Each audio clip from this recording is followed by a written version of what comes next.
துங்கக்கரிமுகத்து தூமணியே நீ எனக்கு சங்கத்தமிழ் மூன்றும் தா. ஸ்ருதி ஸ்மிருதி புராணானாமாலயம் கருணாலயம் நமாமி பகவத்பாதசங்கரம் லோகசங்கரம். அபார கருணா சிந்தும் ஞானதம் சாந்தரூபிணம் ஸ்ரீச்சந்திரசேகரகுரும் பிரணமாமி முதான்வகம். சதாசிவசமாரம்பாம் சங்கராச்சாரியமத்யமாம் அஸ்மதாச்சாரியபர்யந்தாம் வந்தே குருபரம்பராம் வந்தே குருபரம்பராம். வசுதேவசுதம் தேவம் கம்சசாணூரமர்தனம் தேவகீ பரமானந்தம் கிருஷ்ணம் வந்தே ஜகத்குரும். குண்டலிகுமாரி குடிலே சண்டிச்சராச்சரசவித்ரிசாமுண்டே குணினி குஹாரிணி குஹ்யே குருமூர்த்தே த்வாம் நமாமி காமாட்சி. குரு பிரம்மா குரு விஷ்ணுர் குரு தேவோ மகேஸ்வரः குரு சாட்சாத் பரபிரம்ம தஸ்மை ஸ்ரீ குரவே நமः. காமகோடி பீடாதீஷ முகோத்பவ சுதாமயி ஸ்ரீச்சந்திரசேகர கன்யே தெய்வவாணி நமோஸ்துதே. மகாபாக்யான்விதே மாதः ஜகத்பாவித்ர்ய காரிணி வேதசாஸ்திர மகாசாரே தெய்வவாணி நமோஸ்துதே. சனாதன மார்கரக்ஷா சாதிகே ஞானதாயினி தர்மசம்வர்தனே சுபே தெய்வவாணி நமோஸ்துதே. சதாச்சார சுரக்ஷித்ரே கலிகல்மஷ நாசினி மாயாமோஹ வாரயித்ரே தெய்வவாணி நமோஸ்துதே. ஜகத் உத்தார சங்கல்பாத் குருவாச்சோ வினிஸ்ருதே அத்வைதானந்த நிலையே தெய்வவாணி நமோஸ்துதே. கணபதியும் கை கொடுக்க வான்நதியாய் பெருக்கெடுக்க குணநிதியாம் குருமணியின் தெய்வத்தின் குரல் கிடைக்க அணியனவே செந்தமிழும் அகம் மகிழ வீற்றிருக்க துணிவுடனே அறநெறியும் பீடு நடை போடுதம்மா ஆக்கட்டும் அறவழியில் அடியவர்கள் வாழ்வதனை நீக்கட்டும் மனமாசை சத்குருவின் அருளாசி சேர்க்கட்டும். பெரியவரின் பதமலரில் எனதாசை திக்கட்டும் ஒலிக்கட்டும். தெய்வத்தின் குரலோசை உய்யவே ஒரு வழி உலகினிலே தாண்டு மெய்தவ வேந்தன் காஞ்சிமா முனி சொன்ன தெய்வத்தின் குரலதனை அனுதினமும் தான் ஓத மெய்மையின் வழி நின்று பெருவீடு பெறலாமே. மோனகுரு தெய்வத்தின் குரலதனை தான் படிக்க ஞானமே தான் பெருகும். வாழ்வதுவும் தான் சிறக்கும் தானந்த பொருள் என்னும் தத்துவம் தான் விளங்கி ஆனந்த நிலைதனிலே அனைவரையும் தான் சேர்க்கும்.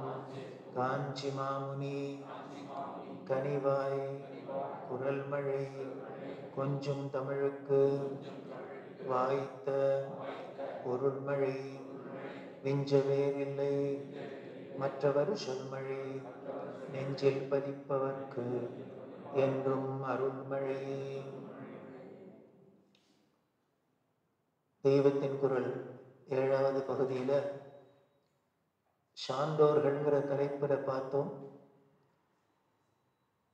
எப்படி ஒரு செயற்கரிய செயலா தங்களோட அந்த செயல்னால உயர்ந்து இருக்கா.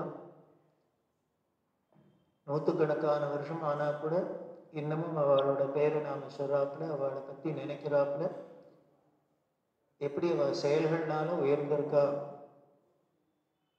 அப்படி செய்கிறவர்கள் தான் சான்றோர்கள். செயற்கரிய செய்வர் பெரிய வள்ளுவர் டெஃபினேஷன் கொடுக்கிறார். அந்த சான்றோர்களில் தான் ஏரண்ட மகரிஷி,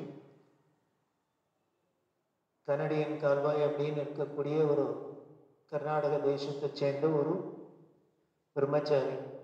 இதில் வேடிக்கை என்ன அப்படின்னா, அவள் 2 பேருக்கும் சொந்த பேர் என்னன்னு வரைக்கும் யாருக்கும் தெரியாது.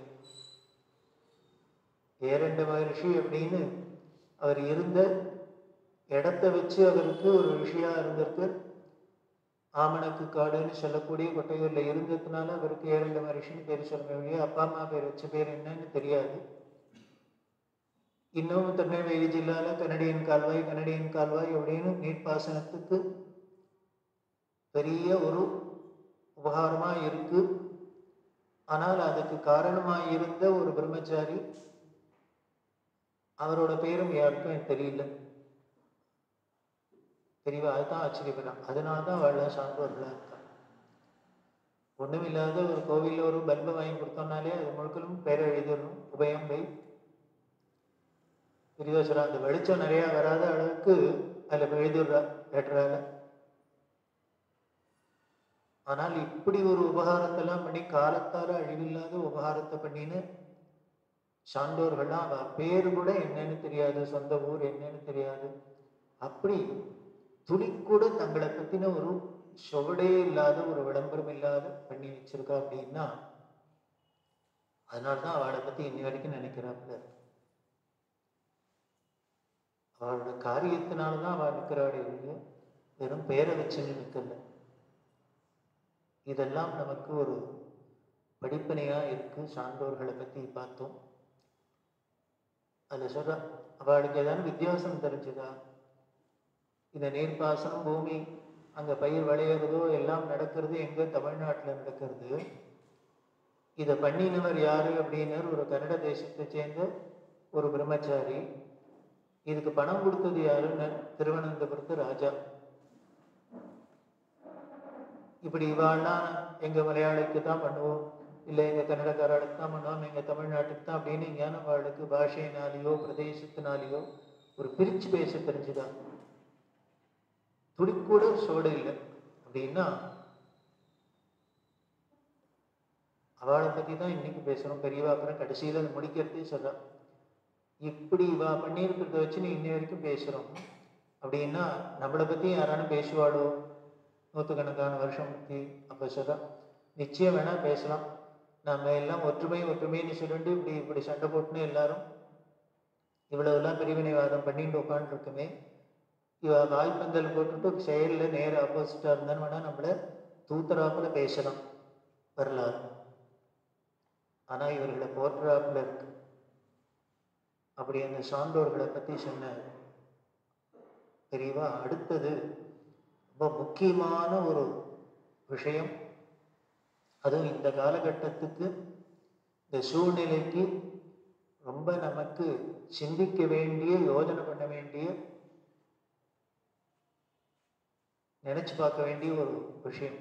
அதுதான் சொல்ற. தலைப்பு என்னன்னா, மதத்தை காத்த மாதரசியர் அப்படின்னு. ஏதோ மதம் அப்படின்னு இருக்கு. இந்த மதத்தினால ஒரு சண்டை அப்படிங்கிறது நமக்கு ஒரு சாதாரண ஒரு விஷயமா இருக்கு. ஏதோ வீட்டுக்குள்ள குடும்பத்துல அம்மையா மண்டாட்டி சண்டை மாதிரி இந்த மதச்சண்டை தகராறு அப்படிங்கிறது பார்க்குறோம். ரொம்ப உலக அளவுலையும் சரி, நாட்டிலையும் கேட்கவே வேண்டாம், அப்படி இருக்கு. அது எதனாலன்னு, அந்த வேற்றுமை புத்தினால.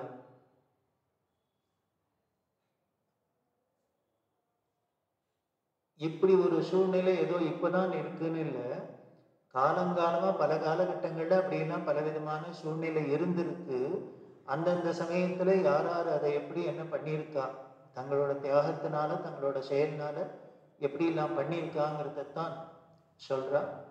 அப்படி நமது சனாதன மதத்துக்கு பெரிய பேராபத்து வந்த சமயத்துல காப்பாத்தின 2 பெண்களை பத்தி சொல்ல போறோம்.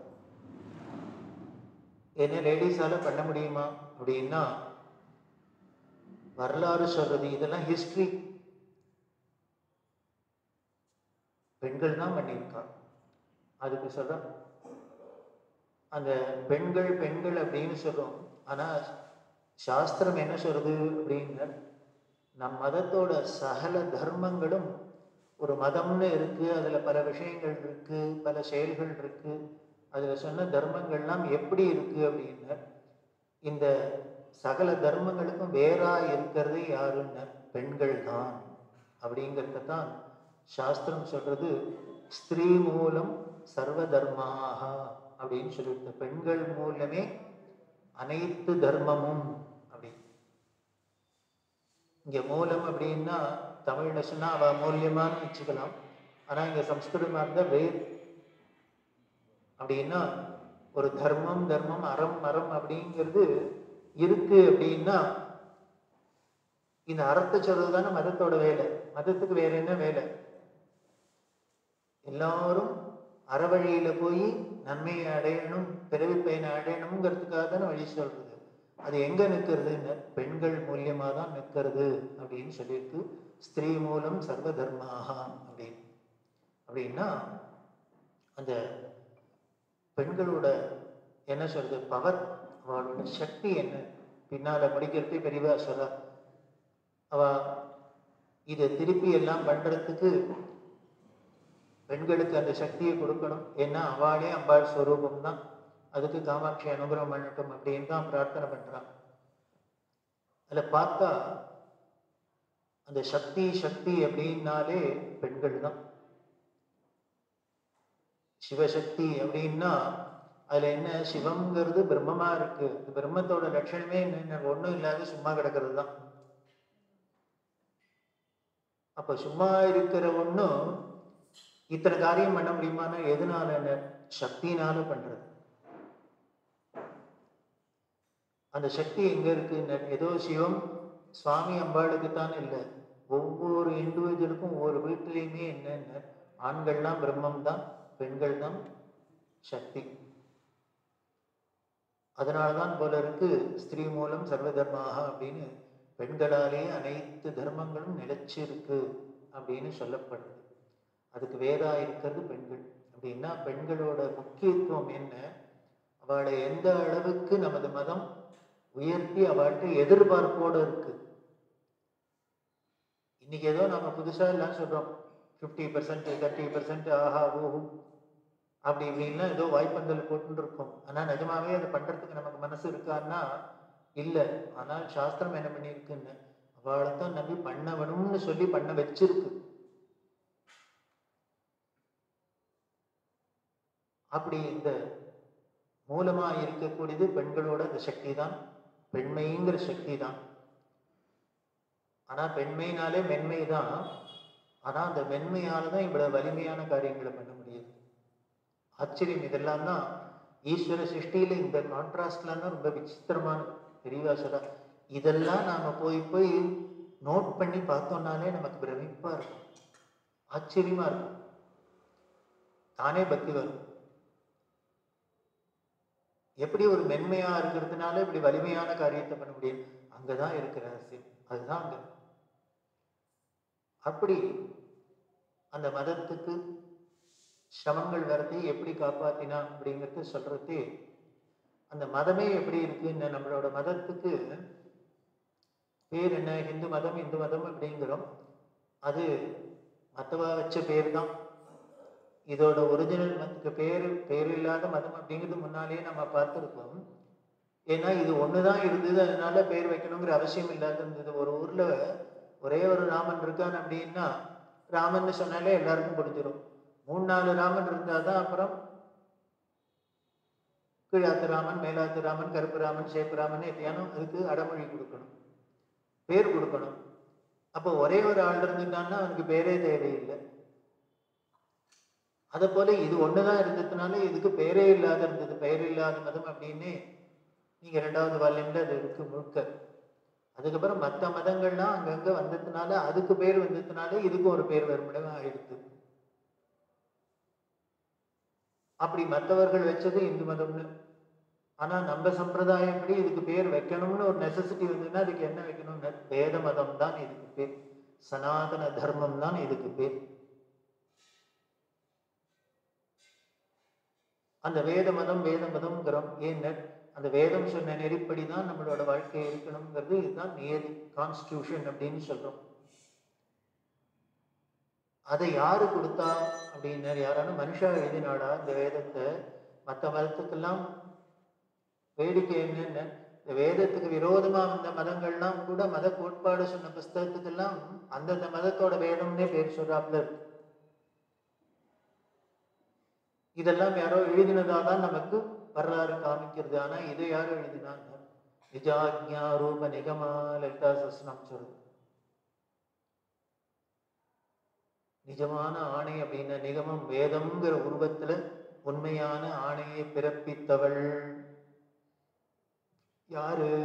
எந்த இந்த அண்ட சராச்சரத்தை இத்தனை கோடானு கோடி ஜீவராசியிலும் படைச்சு காத்து சிருஷ்டி ஸ்திதி லயம் திரோதானம் அனுகிரகம்னு பஞ்சகிருத்திய பராயணான்னு 5 தொழிலும் பண்ணிட்டு இருக்கிற பராசக்தியோ அவளே தான் இதையும் வெளிப்படுத்திருக்கா, கொடுத்திருக்கா.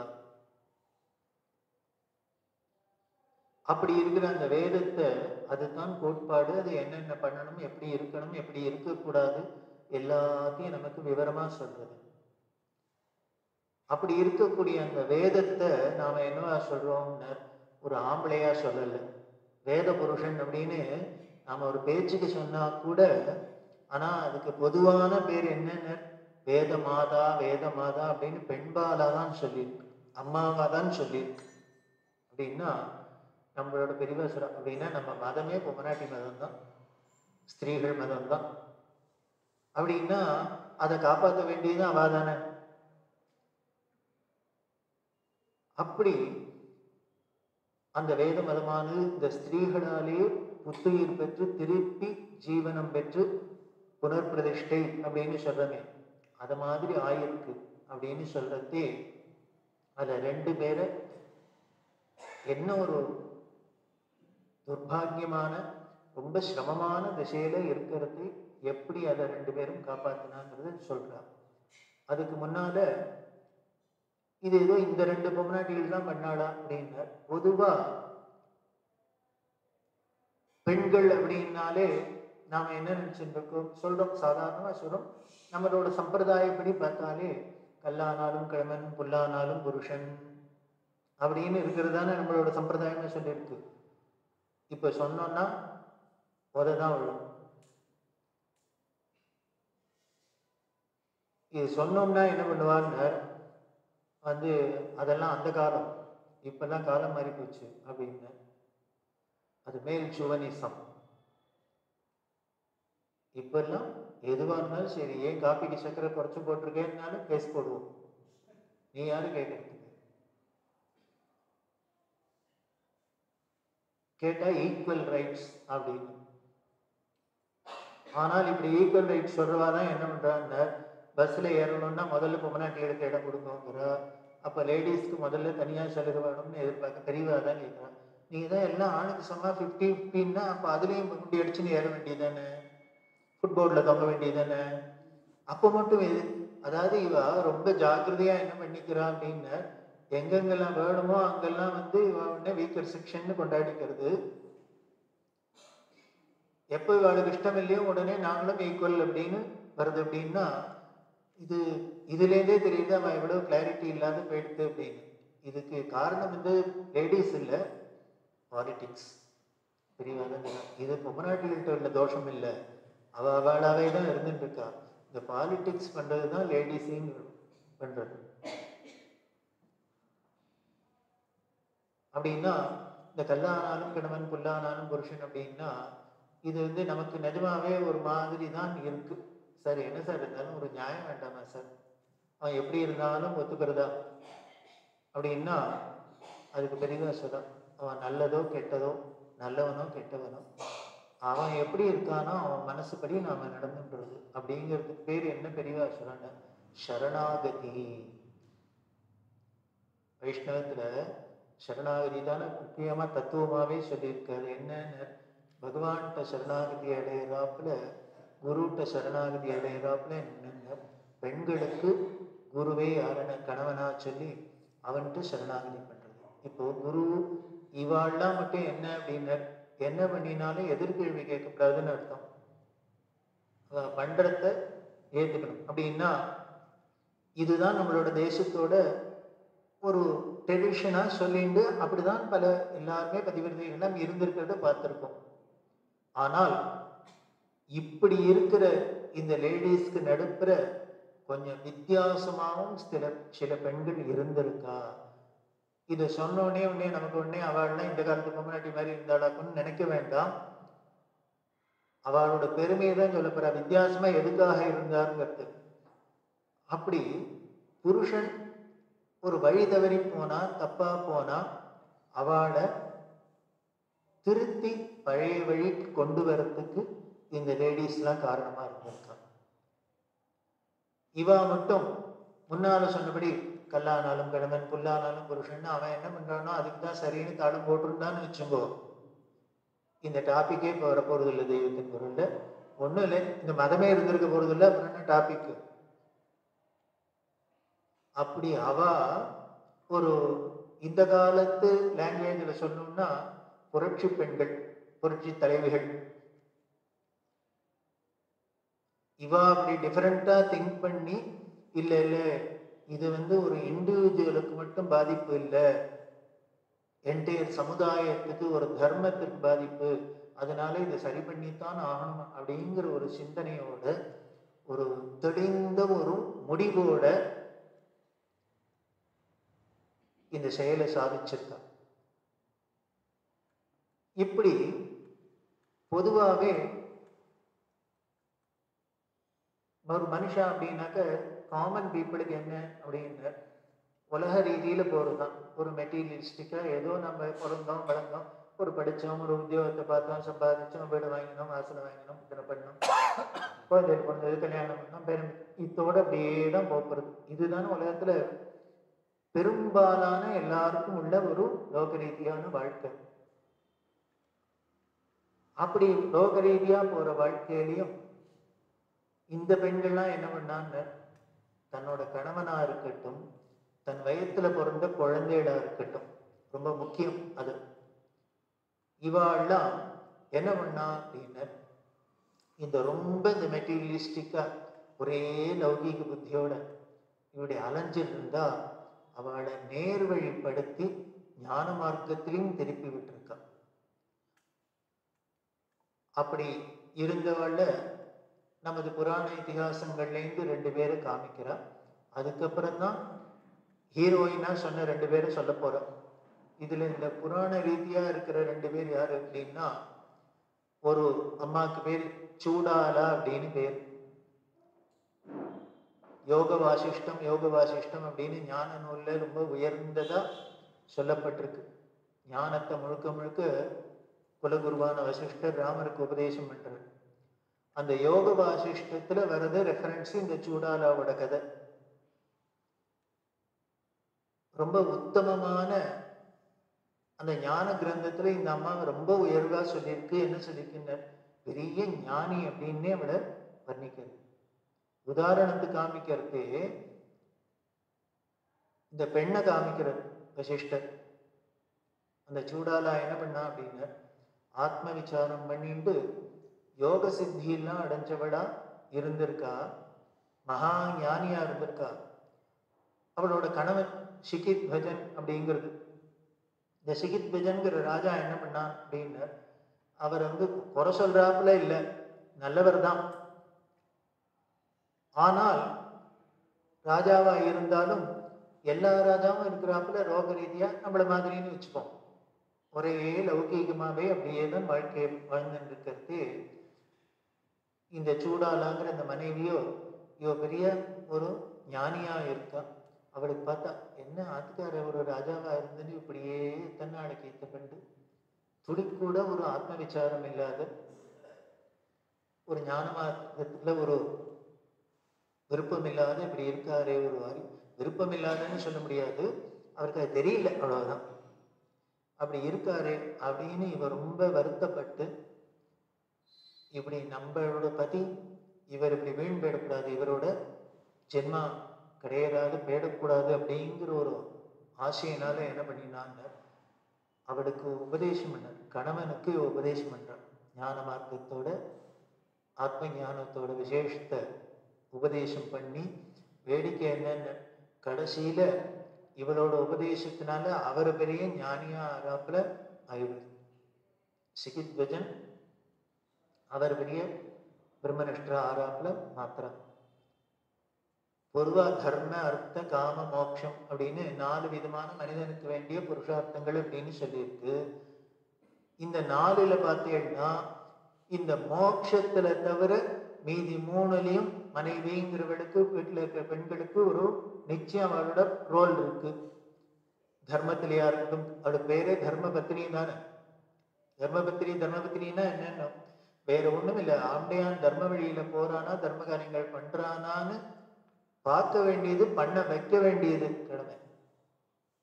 ஒண்ணுமே சொல்லியிருக்கேன், நமது மதத்துல எப்படி எல்லாம் அவளை இன்வால்வ் பண்ணியிருக்கு அப்படின்னு. எந்த ஒரு விஷயமா இருந்தாலும் சங்கல்பம் பண்றதே என்ன மாமியை கூப்பிடுங்கோங்கிற, உடனே பிள்ளை கொடுத்து பிடிச்சிக்க சொல்லுங்கோ. எதுக்கு? இது இந்த ஒரு நடவடிக்கையை பார்த்தா ஒரு அர்த்தம் உள்ளதா இருக்காதுதான். ஒரு எவனோ இவன் காரியம் பண்ண போறான், பூஜை பண்ண போறான், ஹோமம் பண்ண போறான், யாகம் பண்ண போறான். இவன் எதுக்கு ஒரு பொம்மனாட்டி சமையல் உள்ள இருக்கிறவங்க இங்க வந்து மெனக்கிட்டு தர்பையை எடுத்து அவன் மேல வச்சுன்னு குறுகுறுன்னு வைக்கணும்? வேற ஒண்ணும் இல்லை. அங்கதான் பெண்மையோட வலிமை காமிக்கிறது. ஒண்ணும் இல்லை, எனர்ஜி அதுதான்.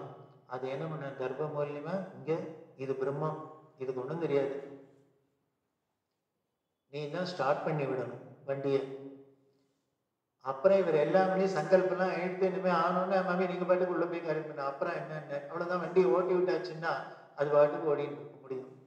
அப்புறம் நிறுத்துறதுக்கு வரணுமே, அது பாட்டுக்கு ஓடிட்டே இருந்தீங்க, மூட்டி போதினா என்ன பண்றது? உடனே என்ன பண்ண, எல்லாம் முடிஞ்சோடனே ஹிரண்ய கர்ப்பகருக்கு மாமியை கூப்பிடுங்கோ, தீர்த்தம் போடுங்கோ.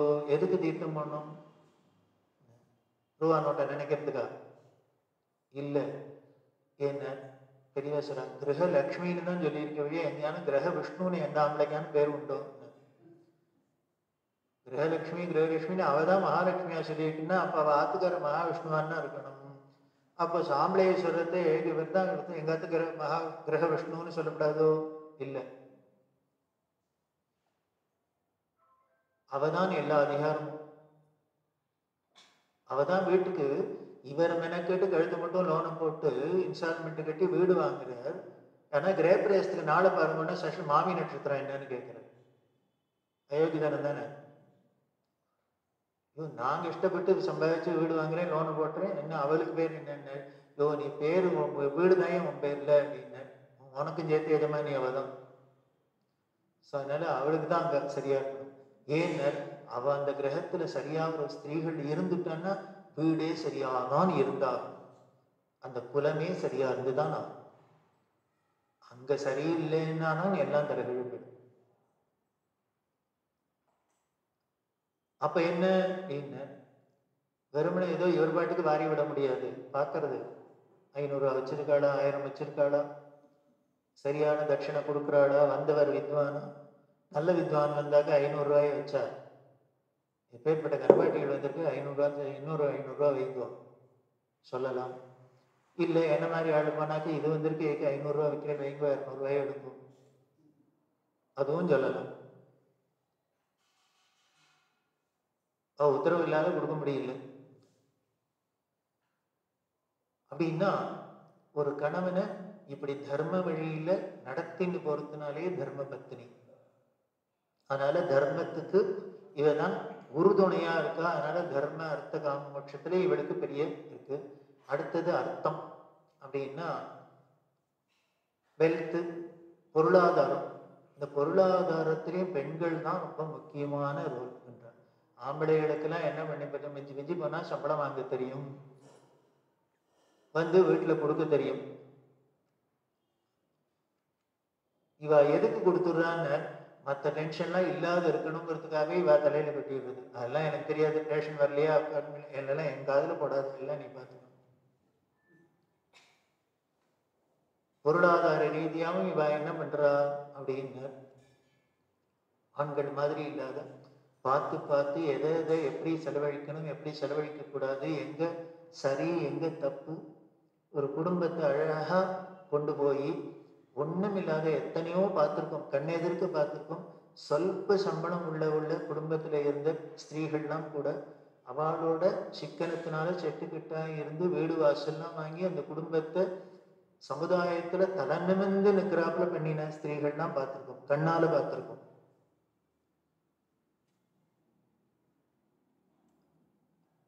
எத்தனையோ ஆண்களோட பொறுப்பு இல்லாதனால குடும்பம் அழிஞ்சதையும் பார்த்துருக்கோம். அதுதான் உங்க பெண்களுக்கு எத்தனை நீங்க வரலாறு ஹிஸ்டரி எடுத்து பார்த்தீங்கன்னா, சின்ன வயசுல கணவன் எழுந்திருந்தா கூட ஒரு குழந்தை இருந்ததுன்னா 2 குழந்தைகள் இருந்ததுன்னா அந்த குழந்தையோட இந்த பெண்கள் தனியா இருந்து எப்படியோ முட்டி மோதி எங்கேயோ மாவரைச்சு அத்தை பண்ணி இத்தை பண்ணி அந்த குழந்தையோட படிக்க வச்சு கலெக்டராகவும் டாக்டராகவும் எப்படிலாம் சாதிச்சிருக்கேன், எப்படிலாம் சாதிச்சிருக்கேன். பெரியவா சொல்றாப்புல இந்த கதையில கேட்டா மனசு அப்படியே கரைஞ்சு ஓடும். சே, எப்படி இல்லை இதெல்லாம் இவ்வளவா தியாகம் பண்ண முடியும் ஒரு அப்படின்னா அவளோட சக்தி எப்பேற்பட்டதா இருக்கு, அவளோட இந்த மகிமை பெருமை எவ்வளவா இருக்கு. அதனால பொருளாதார ரீதிக்கும் இந்த பெண்கள் தான் ரொம்ப முக்கியமா இருக்கு. அதே மாதிரி காமம் அப்படிங்கிற விருப்பத்திற்கும் இவா தான் முக்கியமா இருக்கா. இப்படி தர்ம அர்த்த காம மோட்சத்துல இந்த மோட்சம்ங்கிற ஒன்றை தவிர மீதி 3 புருஷார்த்தத்துக்கும் ஒரு பெண் மனைவிங்கிறது ரொம்ப இன்றியமையாத ஒரு விஷயமா இருக்கு. இன்னும் நமது சாஸ்திரம் எப்போ ஒரு மனுஷனை முழு மனுஷனா மதிச்சு அவன்கிட்ட யாகஞாதி கர்மாக்கள் எல்லாம் கையில கொடுக்கறதுன்னு, இவன் கல்யாணம் ஆயிட்டு ஒரு பெண்ணோட சேர்ந்து துணையோட இருந்தான்னா தான் அவனுக்கு எலிஜிபிலிட்டியே கொடுக்கறது. இவன் கல்யாணம் ஆகாத பிரம்மச்சாரியா இருந்தாலே இவனுக்கு எலிஜிபிலிட்டி கொடுக்கல. இல்ல கல்யாணம் ஆகி மனைவியை விட்டுட்டு வீடு வாசலை விட்டுட்டு சன்னியாசியா போனாலே இவனை பொறுப்பை கொடுக்கல. இவன் கிரஸ்தனா இருக்கிறதே தான் இவனுக்கு அத்தனை பொறுப்பையும் கொடுக்கறது. அப்படின்னா காரணம் என்னன்னு, ஜெயிக்கிறது கூட பெரிய சப்போர்ட் இருக்குப்பா. இதுல இருந்து இவனால தனியா ஒண்ணும் பண்ண முடியாது. அப்ப அந்த மோட்சத்தை தவிர மீதி 3த்துக்கும் இவதான் இருக்கா. ஆனால் இந்த பெண்கள் என்ன பண்ணான்னு அந்த புருஷனோட மோட்சத்துக்கும் இவர்களே வழியை காமிக்கிறவாளா இருக்கா. அதுலயும் இவளோட ரோல் இருக்கு, பெரும் பங்கு வச்சிருக்கா. அப்படின்னா சதுர்வித புருஷார்த்தத்துக்கும் ஒரு பெண்களால முடியும். அப்படின்னா பெண்கள் அப்படின்னா அந்த 3த்துக்கு மட்டும்தான் இருக்கும், இதுக்கு உபயோகப்படுத்த முடியாதாக்கும் அப்படின்னு இல்லை. இல்லை இதுக்கும் இவாதான் அப்படிங்கிறத ஊர்ஜிதப்படுத்துறாப்புல இந்த சூடாலாங்கிற இந்த அம்மாவோட கதை தெரியுது. இது யோக வாசிஷ்டத்துல வருது. அதே மாதிரி இன்னொரு அம்மா மதாலசா அப்படின்னு பேர். இந்த மதாலசா ராணி, வெறும் ராணி மட்டும் இல்லை, ஞானி ராணி. இவளை பத்தி மார்க்கண்டேய புராணத்துல வருது. இந்த அம்மாக்கு என்ன அப்படின்னு, உள்ளுக்குள்ளே பெரிய விவேகியா இருந்து ஞானியா இருந்தா கூட ஒரு குடும்பஸ்திரியா என்னென்ன பொறுப்பு உண்டோ, ஒரு அதுக்கு என்ன உண்டோ அதுல ரொம்ப பர்ஃபெக்டாவும் அவ பண்ணிட்டு தான் இருக்கா. தெரியவா முன்னால சொல்ற ஒரு ஞானிகளாலதான் நீ என்ன பண்ண முடியும் அப்படின்னு. ஒரு லௌகீகத்துல விருப்பம் உள்ளவன் ஒரு லௌகீக காரியத்தை பண்ற எவ்வளவு நன்னா பண்ணுவனோ அதை விட நன்னா ஒரு ஞானியால தான் பண்ண முடியும். அதை போலதான் இந்த மதாலசாவும் என்ன பண்ணாங்க, குடும்பஸ்திரீ மாதிரி இருந்தாலும் இவளுக்கு 4 பிள்ளை பிறந்தது. இந்த 4 பிள்ளைகிட்ட என்ன பண்ணா, முதல் 3 பிள்ளைக்கு பால் கொடுத்து தாலாட்டுறதுலேருந்தே வேதாந்த ஞானோபதேசம். இந்த மதாலசா தாலாட்டு அப்படின்னே ரொம்ப ஒரு பிரசித்தம். அவ தாலாட்டிலே வேதாந்தத்தை உபதேசம் பண்றான். அப்படின்னா இது சின்ன வயசுலேருந்தே இது கேட்டது. இந்த குழந்தைகள் 3ம் பிறந்த 3ம் இது எது காதல் விழத்தே என்ன விழுந்திருக்குன்னு, அம்மா பண்ண வேதாந்தம் தான், அம்மா சொன்ன வேதாந்தம் தான். இந்த குழந்தைகளுக்கெல்லாம் வேண்டாம், நமக்கு எல்லாமே அப்படிதான் வந்திருக்குன்னு இந்த காலகட்டம் வரைக்கும் இன்னைக்கும் குழந்தைகளுக்கெல்லாம் ஏதோ ஓரளவுக்கான ஒரு சன்மார்க்கத்துல ஈடுவருது, ஒரு சத்சங்கத்துல ஈடுவருது, ஏதோ 4 ஸ்லோகம் சொல்ல தெரியுது, ஒரு கோயிலுக்கு போக தெரியுது, எத்தையோ ஒண்ணு பண்ண தெரியுதுன்னா நிச்சயம் அதுக்கு முழுக்க முழுக்க முழுக்க பெண்கள் தான் காரணமா இருக்கும், அந்த தாயார் தான் காரணமா இருக்கும். அப்படி இந்த வேதாந்தத்தை கேட்டு கேட்டு வளர்ந்து என்ன பண்ணான்னு, இந்த குழந்தைகளுக்கு இந்த ராஜாவுக்கு கொள்ளையா பிறந்திருக்கு, இது அடுத்தது இதுகள் தானே சக்கரவர்த்தியா வந்து நாட்டை ராஜ்ய பரிபாலனை பண்ணும், இதுகளுக்கு இதுல இந்த லௌகீக ஆசையே துளி கூட இல்லாத என்ன பண்ணி எடுத்தோன்னு எல்லாம் பிரவருத்தி மார்க்கத்துல நிவர்த்தி மார்க்கத்துல போக ஆரம்பிச்சு. 3 காட்டுக்கு போயிட்டு, எங்களுக்கு ராஜ்யம் வேண்டாம், ராஜா வேண்டாம், ஒன்றும் வேண்டாம், நாங்கள் ஆத்ம விசாரம் பண்ணிட்டு ஆத்ம ஞானத்தை அடையணும், மோட்சத்துக்கு போகணும்னு 3 கிளம்பி எடுத்து. இதை பார்த்தாலாம் மதாலசா, அடாடா நம்ம சின்ன வயசுலேருந்து இதுகளை இப்படி பண்ணிட்டோம், அதனாலதான் இப்ப ராஜ்யத்துக்கு தன்னோட புருஷனுக்கு அப்புறம் இந்த ராஜ்யத்தை பரிபாலனை பண்றதுக்கு ராஜா வேணும்னா இது 3 நான் முடியாது, என்னால எங்களுக்கு எல்லாம் இது சரிப்பட்டு வராதுன்னு போனா என்ன பண்றது, ராஜ்யம் வீணா போயிடும். அதனால 4வது பிள்ளைக்கு என்ன பண்ணினாலாம் அப்படின்னு, இந்த ஞான மார்க்கத்தை உபதேசம் பண்ணாத பிரவருத்தி மார்க்கத்துல எப்படி இருக்கணும்ங்கிறதையே உபதேசம் பண்ண. ரொம்ப ரசமான கதையா இருக்குங்கிற பிரிவா இவளே 2 ரோலையும் எப்படி எஃபெக்டிவா பண்றாங்கிறது இந்த மதாலசாவை பார்த்தா தெரியுது. இவ நினைச்சாள்னா இவளால 3 ஞானிகளையும் உருவாக்க முடியும், இவ நினைச்சாள்னா அது சரியா வரல, பிராக்டிக்கலா அது சரியா வரல, இப்பக்கு இதுதான் தேவை அப்படின்னா, ராஜ்யத்துக்கு இப்போ ஒரு ராஜா வேணும் அப்படின்னா ஒரு 4வது பிள்ளைய என்ன பண்ணான்னு இருக்கிறதுலே சூப்பரான வலிமையான ஒரு ராஜ்யபாரம் பண்ணக்கூடிய பரிபாலனை பண்ணக்கூடிய ராஜாவா ஆக்கினான். ஆனாலும் என்ன பண்ணான்னு, இந்த ராஜா இந்த கடைசி பையன் இந்த மதாலசா அவளோட கணவனான ராஜாவை என்ன பண்ணா, அவளுக்கு வயசாயிடுத்து, ராஜ்யாபிஷேகத்தை ராஜ்ய பொறுப்பை தன்னோட கடைசி பிள்ளைக்கு கொடுத்துட்டு இவ வானப்பிரஸ்தமா காட்டுக்கு போறா. ஏன்னு அங்க போய் ஆத்ம விசாரம் பண்ணி ஆம்பளையான தேத்தணுங்கிறதுக்காக வச்சிருக்காப்ல.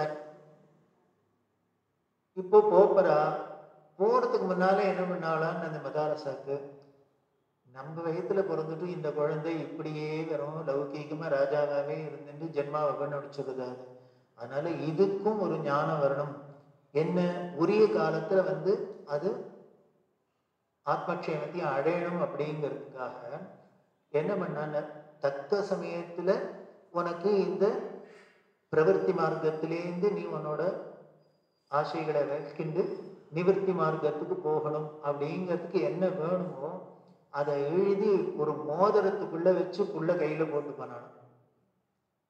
போட்டுட்டு என்ன சொன்னான்னு, சமயம் வரப்ப இதை எடுத்து பாருன்னு, அம்மா என்ன சொல்லியிருக்கேன்னு தெரியும், எடுத்து பார்த்துக்கணும். இந்த குழந்தைக்கு தெரியுமோ இல்லையோ, நமக்கு 3 அண்ணா இருந்தா 3 அண்ணாவும் அம்மாவோட இதுல பண்ணி பெரிய தபஸ்விகளா போயிட்டா அப்படின்னு, அதனால உரிய சமயத்துல பார்த்துக்கோன்னு சொல்லி அப்புறம் என்ன பண்ணான்னு, அவனும் கடைசியில நிவர்த்தி மார்க்கத்துல போய் பிரவர்த்தியிலேருந்து நிவர்த்திக்கு போய் அவனும் பெரிய ஞானத்தை அடைஞ்சுதா நமக்கு இந்த மார்க்கண்டேய புராணம் சொல்லுது மதாலசா. இப்படி 2 பெண்களும், இந்த சூடாலாவும் மதாலசாவும் எப்படி தன்னோட கணவனா இருக்கட்டும், வயத்துல பிறந்த குழந்தைகளா இருக்கட்டும், அவளை எப்படி எந்த வழியில கொண்டு போகணும் அப்படிங்கிறதுல எவ்வளவு கிளியரா இருந்திருக்கா, அதை எப்படி வெற்றியோட பண்ணியும் காமிச்சிருக்கா அப்படின்னா, இதுதான் பெண்களோட குணம். பெண்களுக்கு அவளுக்கு என்ன அந்த பொசசிவ்னஸ் அது என்ன இருக்கு அப்படின்னு, நம்ம குடும்பம், நம்ம கணவன், நம்ம குழந்தைகள் அப்படின்னா அது வசந்து இருக்கணும், இருக்கணும், நன்னா இருக்கணும் தானே அவளோட இன்டென்ஷன், வேற ஒண்ணும் அதுல இல்லை. அதுக்கு என்ன பண்ணணுமோ அதை பண்ணி காமிச்சிருக்கா. இப்படி இவா 2 பேரும் பண்ணினது அவளோட குடும்பத்துக்கு தான், ஒரு இண்டிவிஜுவலுக்கு தான், அவளோட கணவனுக்கா இருக்கட்டும், குழந்தைகளுக்கா இருக்கட்டும், அதனால பயனடைஞ்சது அவ குடும்பத்துக்கு அப்படின்னு வச்சுக்கலாம். ஆனால் இதையும் தாண்டி அந்த தனி மனிதர்களுக்கான ஒரு விஷயமா போனா கூட, அந்த உபகாரமா இருந்தா கூட, இந்த 2 பெண்களை பத்தி சொல்ல போறதுல இவாளோட இந்த மதாபிமானத்தினால, அவளோட அந்த நம்பிக்கையினால எதை காப்பாத்தினான்னு தேசத்தையே காப்பாத்தி கொடுத்தா. அப்படி 2 பெண்கள். அவ யாரு அப்படின்னா, ஒரு மதத்துக்கு வர ஆபத்தை பத்தி ஆரம்பிச்சு, அந்த புருஷன் வேத மதத்தை வேத தர்மத்தை விட்டு விலகி போறதே, சரி அவன் இஷ்டம்தான், அவன் பண்ணதான் நம்ம இஷ்டம் அப்படின்னு, கல்லானாலும் கிழவன் புல்லானாலும் புருஷன் அப்படிங்கிற ஒரு சித்தாந்தப்படி இல்லாத, அவனால ஒரு நாடு முழுக்கலும் இந்த தர்மத்தை விட்டு விலகிறதே. இது எல்லாத்துக்கும் மேல இந்த சாஸ்வதமான இந்த வேத தர்மம், இந்த சனாதன தர்மம் போயவே போயிட போறதே அப்படிங்கிற ஒரு கவலையில என்ன பண்ணானாங்க, அதை எப்படியான காப்பாற்றணும் அப்படிங்கிறதுக்காக இவ 2 பேரும் உழைச்சா. அதுல முதல் பெண்மணி மங்கையர்க்கரசி அப்படின்னு. மங்கையர்க்கரசியார்னு மரியாதையா சொல்ற வழக்கம். இவ யாரு அப்படின்னா, பாண்டிய நாட்டு ராணி. பாண்டிய தேசத்துல மாரவர்மன் அப்படின்னு ராஜா, பாண்டிய ராஜா. அவருக்கு தமிழ்ல பேரு, அப்புறம் பின்னால நின்ற சீர் நெடுமாறன் அப்படின்னு பேரு. அந்த மாரவர்மாங்கிற ராஜாவோட பத்னி தான் இந்த மங்கையர்க்கரசியார். இந்த மங்கையர்க்கரசி, அதாவது இது நடந்தது 1300 வருஷத்துக்கு முன்னால. இந்த அம்மாவோட கதையெல்லாம் 1300 வருஷத்துக்கு முன்னாலே என்ன ஆயிடுச்சுன்னா, பாண்டிய தேசத்துல ராஜா மாரவர்மனான பாண்டிய ராஜா ஆட்சி பண்ணிட்டு இருக்கிறது. தெற்க பாண்டிய ராஜ்யம், பாண்டியர்கள் ஆதிக்கம். வடக்க பார்த்தா பல்லவர்களோட ஆதிக்கம். அங்க பல்லவர்கள்ல மகேந்திரவர்ம பல்லவன் அப்படிங்கிற ராஜா அங்க ஆட்சி பண்ணிட்டு இருக்க. காரணம், அந்த சமயத்துல சோழர்களோட கை தாழ்ந்திருந்தது. சோழ பரம்பரையில சோழ ராஜ்யம், அதுக்கப்புறம் பின்னாலதான் அது திருப்பி வரப்போறது. ரொம்ப டல்லா இருந்தது, வலிமை குன்றி இருந்தா. சோழ ராஜ்யமும் பாண்டிய ராஜ்யத்துல அது ஒரு பேருக்கு ராஜ்யமா இருந்தது. இந்த மங்கையர்க்கரசியார் சோழராஜாவோட பொண்ணு. சோழராஜாவோட பொண்ணு தான் பாண்டிய ராஜா கல்யாணம் பண்ணிட்டு சம்பந்தம் பண்ணிட்டு இருக்க. வேடிக்கை என்னன்னு, எப்பொழுதுமே பொதுவில் பார்த்தீங்கன்னா வரலாறு பார்த்தா பாண்டியர்களுக்கும் சோழர்களுக்கும் தான் ரொம்ப பகை. 2 பேருக்கும் வெட்டுப்பிழி குத்துப்பிழின்னா பாண்டியர்களுக்கும் சோழர்களுக்கும் தான் பகையே ஜாஸ்தி. ஆனால் இங்க என்னன்னு, இந்த பாண்டிய ராஜாவோட பத்னியா, பட்டத்து மகிழ்ச்சியா சோழராஜாவோட பொண்ணு இருக்கா. என்ன ஆயிடுச்சுன்னா, இப்போ தேசத்தோட ஒரு போராத காலம். தெற்க இருந்த மாரவர்மனான பாண்டிய ராஜாவும் வடக்க இருந்த பல்லவ ராஜாவான மகேந்திரவர்ம பல்லவனும் 2 பேரும் சமண மதத்தை தழுவினம். ஜெயின மதம்னு சொல்லக்கூடிய சமண மதத்தோட இன்ஃப்ளூயன்ஸ். இப்போ பௌத்தம், அதுக்கப்புறம் சமணம் அப்படிங்கிற இருந்தது. இது 2மே வேற விரோதமான மதம் தான், வேதத்துக்கு புறம்பானதுதான். வேதத்துல சொன்ன யாகங்கள்லாம் கண்டிச்சு அப்படிதான் இருந்தது. இப்ப 2 ராஜாக்களும் 2 பக்கம் வடக்க நாட்டுல பார்த்தீங்கன்னா, தெற்கு வடக்குன்னு 2த்துலயும் எந்த ராஜாக்கள் ரொம்ப வலிமையோட இருந்தாலோ அவ 2 பேரும் சமணர்களா மாறிட்டான். சமணர்களா மாட்டதும் இல்ல, மாரவர்மன் என்ன பண்ணான்னு, பாண்டி நாட்டுல ஒருத்தர் விபூதியே எடுக்கக்கூடாது, ருத்ராட்சம் போட்டுக்கூடாது, ஒருத்தர் வீட்லையும் பூஜை பண்ணக்கூடாது, இப்படி எல்லாம் சட்டம். நல்ல வேளை நம்ம அரசியல்வாதிகளுக்கெல்லாம் அது இன்னும் தெரியல போல இருக்கு. இப்படி ராஜ்யத்துல நாட்டுல சட்டமே ஏற்றுட்டான், இதெல்லாம் பண்ணக்கூடாது. நம்ம என்னமோ நினைச்சிருக்கோம், பெரிய மதுரை அப்படியே மகாராணி அப்படின்னு மீனாட்சியை கொண்டாடின்னு இருக்கோம். அந்த மகாராணி எவ்வளவு கஷ்டப்பட்டு இருக்கா, எப்படி தலைமறைவா இருந்திருக்கான்னு ஹிஸ்டரி சொல்லுது. பூஜை இல்லாத இருந்திருக்கா மீனாட்சி சுந்தரேஸ்வரர். இது எப்போ 1300 வருஷத்துக்கு முன்னால. அதுக்கப்புறம் முகலாயர்களோட படையெடுப்புல மாலிகாஃபூர் வந்து ராமேஸ்வரம் வரைக்கும் போய் எல்லாம் பண்றது. என்ன பண்ண, எல்லா கோயிலையும் நிற்கிறது. இது பேட போறதோ என்ன, ஸ்வயம்பு மூர்த்தி சுந்தரேஸ்வரர், மீனாட்சி இதெல்லாம் பேட போறதோங்கிறதுக்காக பயந்துன என்ன பண்ணான்னு, கர்ப்பகிரம் முழுக்கலும் மண்ணை போட்டு மூடி சுவாமிக்கு சமாதி ஜீவசமாதி. உள்ளுக்குள்ள சுத்தமா மண்ணை போட்டு மூடி எல்லாம் பண்ணி அவன் வந்தான்னா இது கோவில் இருக்கு, கோவில்ல சாமி இல்லைன்னா அவனுக்கு சந்தேகம் வந்துடும். இந்த மண்ணெல்லாம் தோண்டிட்டு உள்ளுக்குள்ள இருக்க மூலஸ்தானத்துக்கு போயிட போறான்னு என்ன டிஸ்ட்ராக்ட் பண்றதுக்காக வேற ஒரு சிவலிங்கத்தை வச்சு இதுதான் சுந்தரேஸ்வரன் புழுகினான். அவன் என்ன பண்ணான், இதுதான் சுந்தரேஸ்வரன் அதை கடப்பார எல்லாம் அடிச்சான். ஏன்னா அவளுக்கு என்ன பண்ணா அப்படின்னா, நமது மதத்துல பின்னப்பட்டுருக்குன்னா அந்த விக்கிரகத்தை வச்சுன்னு பூஜை பண்ண முடியும். அவளுக்கு உருவ வழிபாடு கிடையாது, அதனால அதை ஒத்துக்க முடியல அவளை.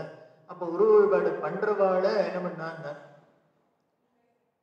பிம்பம் வச்சு பூஜை பண்றாள அதை உடைச்சிடும். ஏன்னா அவளுக்கே சொல்லியிருக்கு பின்னப்பட்டதை வச்சுக்க கூடாது, உடஞ்ச படத்தை ஆத்துல வச்சுக்க கூடாது, இதெல்லாம் அவளுக்கு இருக்கா. அப்ப அவளே அபேண்டன் பண்ணுவா. இன்னைக்கும் ஹம்பியில போய் பார்த்தா தெரியுது எப்படி இருக்கு. ஹம்பி ரூயின்ஸ்னா உலகத்துல பிரசித்தமா இருக்கு. அப்படிலாம் ஹதாரணம் பண்ணியிருக்கா. ஆனா டாலரன்ஸை பத்தி, சகிப்புத்தன்மையை பத்தி எல்லாரும் அவள்லாம் உபதேசம் பண்ணி கேட்டுக்கிறாப்புல இருக்கு. உனக்கு இல்லை, உன் மதத்துல சொல்லலன்னு நம்பிக்கை இல்லைன்னா இருந்துட்டு போ. யாரு மதத்துல சொல்லிட்டு அவ இருந்துட்டு போட்டுமே. ஏன் அந்த டாலரன்ஸ் இல்லை, ஏன் அந்த சகிப்புத்தன்மை இல்லை? அதனால சகிப்புத்தன்மை இல்லாதது மற்றவாளுக்கு தானே வழிய இத்தனை சகிச்சுன்றதுனாலதான் இத்தனை கஷ்டம் பட்டுது. இன்னைக்கும் அதை என்ன பண்ணியிருக்கான்னு, அந்த உடைச்ச லிங்கத்தை கோவிலே வச்சிருக்கான் சாம்பிளுக்கு. ஹிஸ்டரி ப்ரூஃப் இருக்கு. ஆனா குழந்தைகளுக்கெல்லாம் புஸ்தகத்துல படிக்க தெரியாது இதெல்லாம். இது அதை விட யோகித்துக்கணும். இதுதான் வெள்ளக்காரன் வந்து பண்ணது. அதனால பாண்டிய நாடே இப்படி சூன்யம் முடிச்சு போயிடுது. இப்படி எல்லாரும் சமண மதத்துக்கு மாறிட்டா, எல்லாரையும் ஒருத்தரும் இருந்தா கூட, ஆசை இருந்தா கூட பண்ண முடியாது. ஏன்னா ராஜா ஆக்னிய உடனே தலையை விட்டு தலை விட்டு அப்படின்னு ஆயிடும். அதனால நாடே இப்படி இருக்கு. அப்ப என்ன பண்ணாங்க, அந்த நாட்டிலேயே 2 பேர் தான் அந்த சைவத்தோட சிவபக்தியில இருந்தா. யாருன்னு, மகாராணியான மங்கையர்க்கரசியும் மதி மந்திரியான குலச்சிறையார். அப்ப பார்த்தா மகாராணி, ஐயோ இப்படி அனாதியான இந்த வைதிக தர்மம் இப்படி போயிடுதே, இப்படி இந்த சைவ மதத்துக்கு, இப்படி தர்மத்துக்கு இப்படி ஒரு ஆபத்து வந்துடுதே.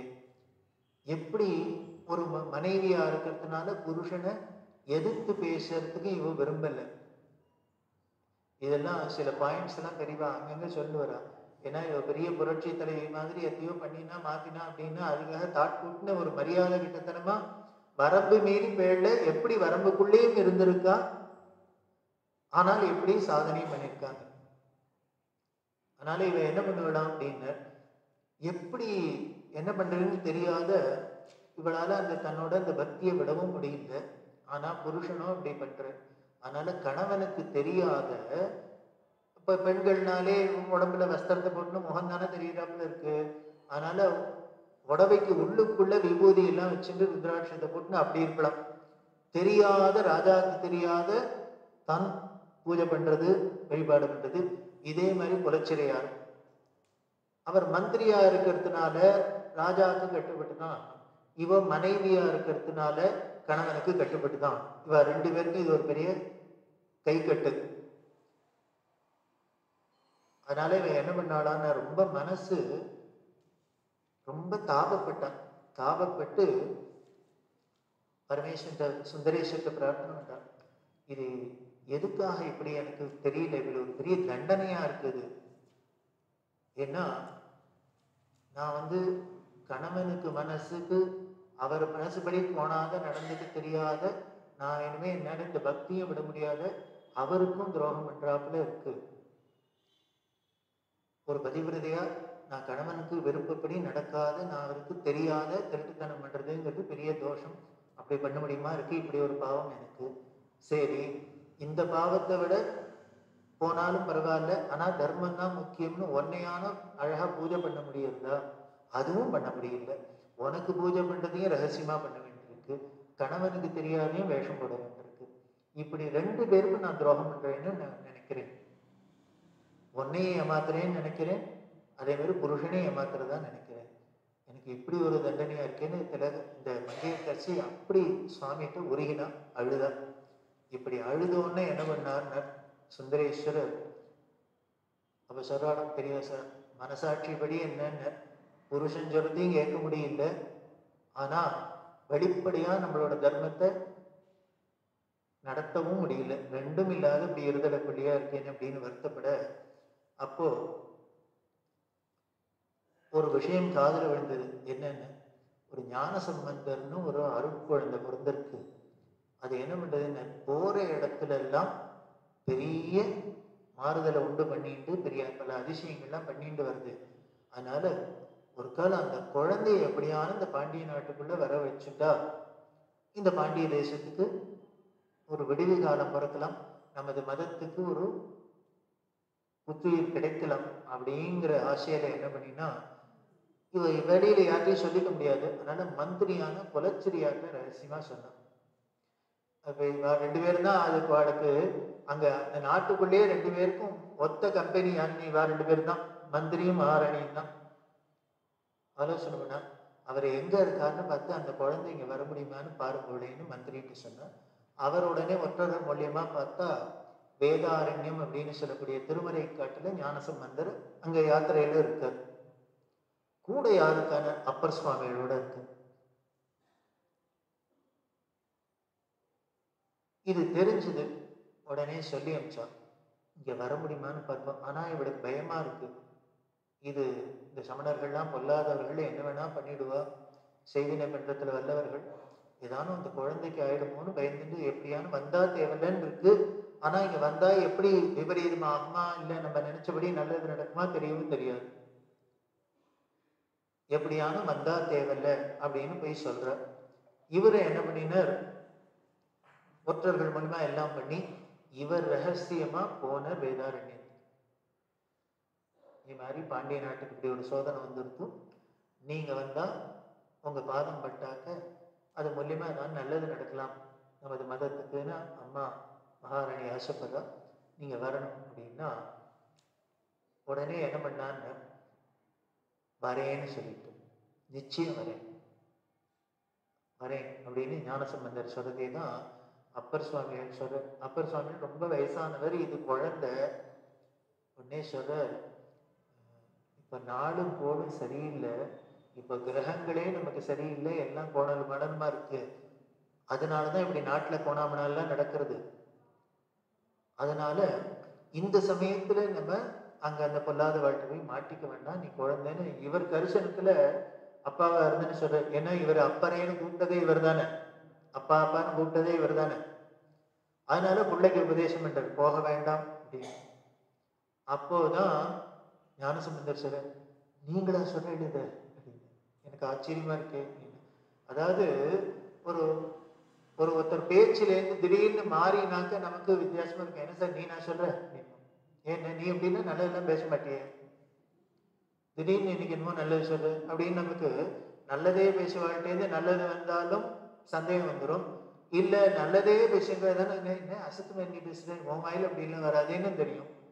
அது போல அப்பர் சுவாமிகள் இது மாதிரி இன்னும் கிரகம்லாம் சரியில்லை, இப்போ பொழுதுல மாட்டின்னு விடுவோம், ஏதானு உனக்கு ஆபத்து இருந்தும் போகாதுன்னு இவருக்கு சொல்லி, யாரு நீங்களா சொல்ற, கல்லை கட்டி கடல்ல போட்டான் நத்துணை ஆகுது நமச்சிவாயின்னு ஏறி வந்த நீங்களா சொல்றேன்னு,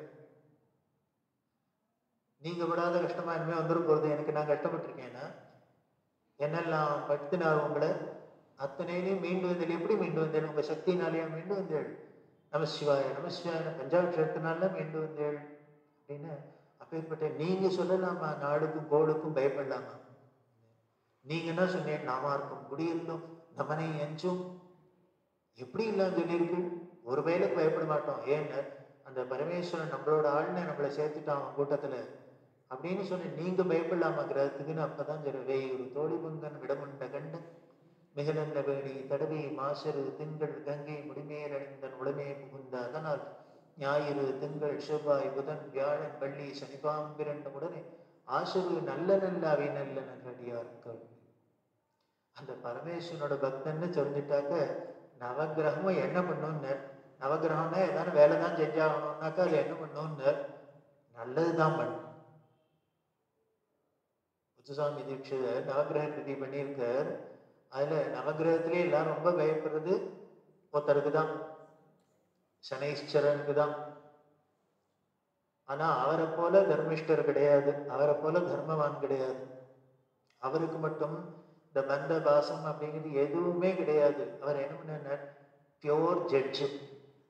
ஜோதிஷ சாஸ்திரத்திலே சொல்லுவா, யாருக்கு ரொம்ப சனி கிரகத்துல அந்த ஜாதகத்துல ரொம்ப ஸ்ட்ராங்கா இருக்கோ அவ ஜட்ஜா இருந்தா அவளோட ஜட்ஜ்மெண்ட் முழுக்களும் பட்சபாதம் இல்லாத நேர்மையா இருக்கும். ஏன்னா சனிக்கு மட்டும் நேர்மைதான் முக்கியமே வழிய இது நம்ம ஆடு அது அவன் ஆடு, இவனை உதைக்கணும், அவனுக்கு வேணும் வேண்டாத பண்ண அவனுக்கு வேணுங்க பண்ணதே அவர் கிடையாது. அந்த சனி ஆனா அவர் என்ன பண்ண, அவர் பண்றதுன்னு ஆரம்பிச்சாருன்னா ஒரு புரட்டு பரட்டி எடுத்துருவார். அந்த சனியை பத்தி திவாகர தனுஜம் சனீஸ்வரம் தீரதரம் சந்ததம் சிந்தையேகம் முத்சாமி தீட்சரை பத்தி அதுல சொல்ற, அப்பேற்பட்ட அந்த சனி என்ன பண்ணுவார்னு, பவானி சகடாட்ச பாத்திரபூத பக்திமதாம் அதிசய சுபபலதம் திவாகர தனுஜம் அப்படின்னு. அந்த பவானீசனான அந்த பரமேஸ்வரனோட கடாட்சத்துக்கு அனுகிரகத்துக்கு யாரெல்லாம் ஆளாயிருக்காளோ அவளுக்கெல்லாம் மட்டும் அதிசயமா சுபபலத்தை தான் கொடுக்குறான். அப்படின்னா என்னன்னு இவர் நமக்கு கெடுதல் பண்றாருன்னா நமக்கு ஏதோ பக்தி போறல பெரியவா சொல்றோம். ஏந்து மெனக்கிட்டு 7 சனின்னு திருநள்ளாறு போறா, எண்ணெயை தேய்ச்சிக்கிறா, குளத்துல குளிக்கிறா, வாசல்லே இருக்கிற சனியை பார்த்துட்டு உள்ளுக்குள்ள வேலைக்காரனா அவரை விட்டு வாசல்ல உட்காந்துக்கிற தர்பாரண்யேஸ்வரர்னு உள்ளுக்குள்ள பரமேஸ்வரன் எஜமான பார்க்காத வேலைக்காரன் காலில் விழுந்துட்டு வரும். முதல்ல அவர் காலில்னா போய் விழுந்தியோ, வாசல்ல இருக்கிறவங்க வேலைக்காரனை கொஞ்சம் ஜாக்கிரதையா இருக்கு சொல்லியா.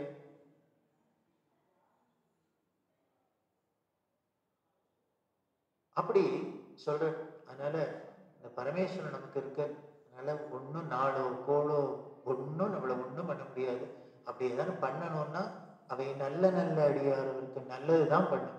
அதனால இது ஏதோ நல்ல காலம் பாண்டிய நாட்டுக்கு, அதனாலதான் மங்கையர்கரசியார் கூப்பிட்டு குலச்சிரியா நீங்க வந்து நம்மள்கிட்ட விஷயத்தை சொல்ல போகணும், அதனால நீங்க கவலைப்படாதீங்கோ நான் போயிட்டுறேன் அப்படின்னு சொல்லிட்டு தான் ஆனமலை அப்படிங்கிற வழியால இவர் பாண்டிய நாட்டுக்கு வர. ஏன்னா மகாராணி சொல்லிட்டாங்க. அந்த மகாராணி மேல மங்கையர்கரசியார் மேல ஞானசம்பந்த பெருமானுக்கு எவ்வளவு உயர்ந்த ஒரு, இன்னும் சொல்ல போனா பக்தி பெருமை அப்படிங்கிறது. இவர் ஆனமலையிலேருந்து உள்ளுக்குள்ள வந்துன்னு இருக்கார். வந்தா நான் மாட கூடல 4 ராஜகோபுரம் தெரியுது. இந்த சிதம்பரம் மதுரை இங்கெல்லாம் என்ன அப்படின்னு ஊருக்குள்ள போய் கோவில்ல போய் சுவாமியே பார்க்க வேண்டாம், அந்த எல்லைகிட்ட போறதையே எல்லா கோபுரமும் வாங்குவாங்கன்னு கூப்பிடும்.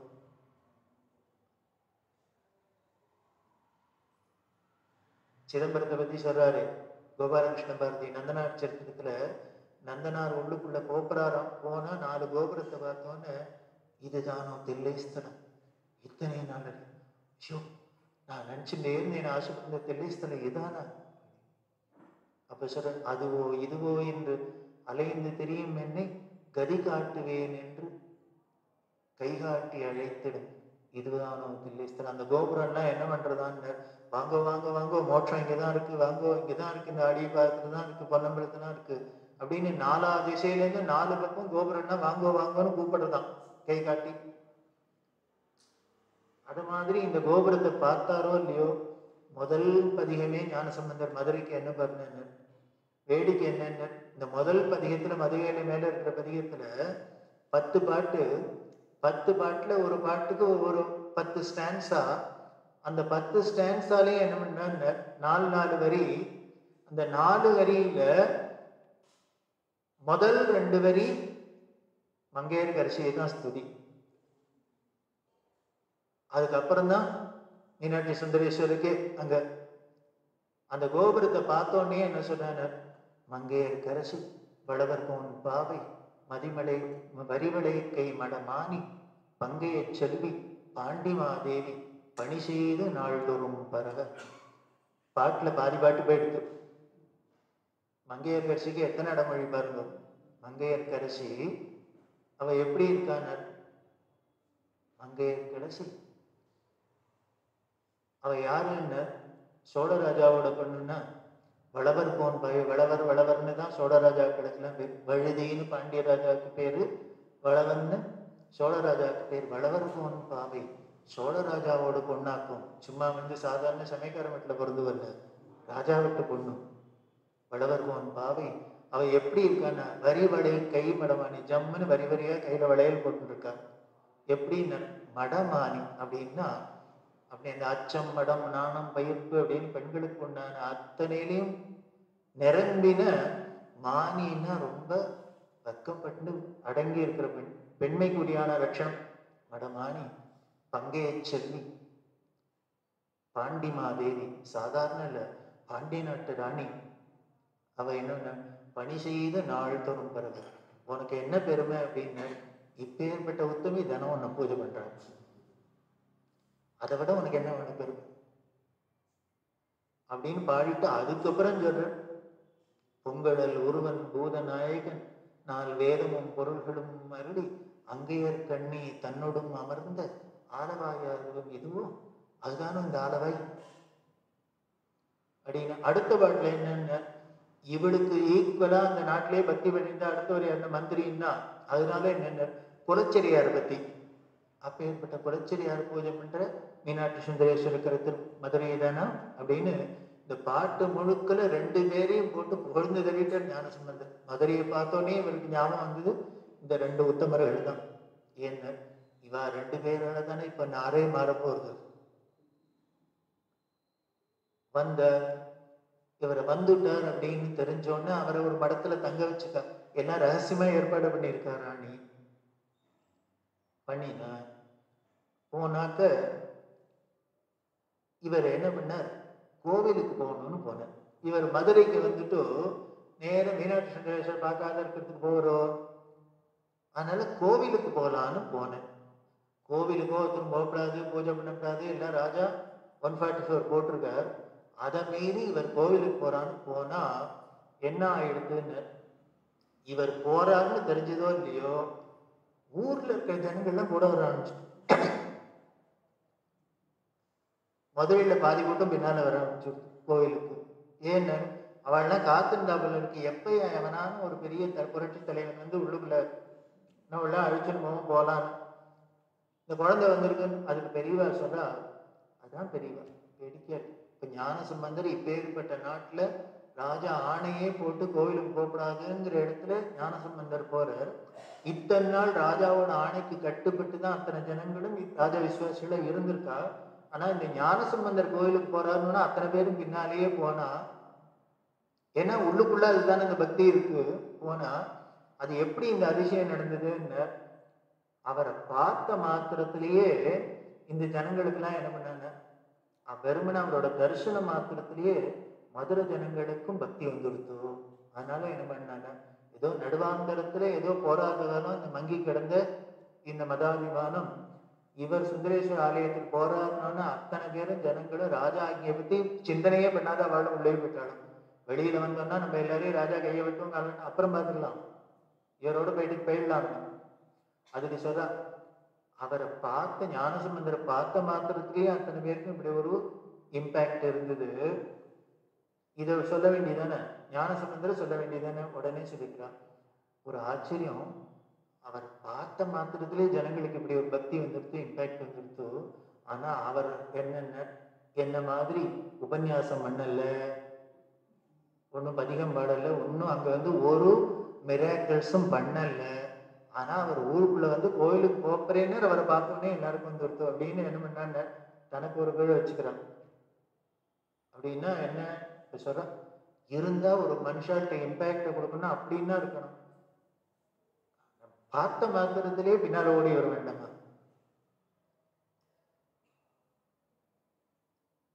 இதை பார்த்துட்டு ஜெயினர்கள்லாம் என்ன பண்ணாங்க, போய் ராஜாட்ட வத்தி வச்சான் மாறன்ட்ட. இது மாதிரி யாரோ ஒரு குழந்தை வந்திருக்கான், இவனோட ஹிஸ்டரி எல்லாம் கேட்டுட்டோம், இன்னைக்கு கூகுள்ல பார்த்துட்டோம், இவன் போற இடத்துலாம் இது மாதிரிலாம் பண்றான், நிறைய எல்லாம் பண்ணி எல்லாத்தையும் மாத்திட்டு, அதனால நம்ம நாட்டுக்கு நம்ம மதத்துக்கு மெயினா இப்போ ஆபத்து வருது, அதனால இவனை ஏதானும் பண்ணணும், இதுக்கு மேல இங்க இருக்க விட்டான்னா டேஞ்சர் அப்படின்னு எல்லாரும் போய் வத்தி வச்சா. வேடிக்கை என்னன்னு, இது உங்க ஆம்பையா கூப்பிட்டு தான் வந்திருக்காருன்னு அது தெரியாது, அது மட்டும் ரகசியமா இருந்தது. இருந்தேன்னா முதல்ல அவளுக்கு தான் வேட்டு வச்சிருப்போம் ராஜா. இவர் ஏதோ ஊரா போறதே இங்கே நுழைஞ்சாப்புல அவன் நினைச்சு விட்டான். ஆனா உள்ளுக்குள்ள இருக்கிறது நமக்குள்ளேயே தான், ஆத்துல இருக்கிறதே தான், 2 பேர் தான் அவளுக்கு மந்திரியும் ராணியும் தான் பண்ணியிருக்கான்னு தெரியாது போயிடுத்து. என்ன பண்ணான்னு ராத்திரியோட ராத்திரியா அவர் இருக்கிற மடத்துக்கு நெருப்பு வச்சிருவோன்னு ஆர்டர் போட்டாச்சு ராஜாவுக்கு. ஞான சம்பந்தரோட எல்லாரும் ராத்திரி கோவிலுக்கெல்லாம் போயிட்டு சந்தோஷமா, அப்பா ரொம்ப நாளைக்கு அப்புறம் இப்பதான் மீனாட்சியை பார்த்தும் சுந்தரேஸ்வரை பார்த்தும் படுத்துருந்தா திக்கு திக்கு திக்குன்னு எரியுது. எரிஞ்சா என்ன ஆயிடுது அப்படின்னு ராணிக்கு விஷயம் போச்சு, குலச்சிரியா வச்சு துடிச்சு போயிட்டாங்க.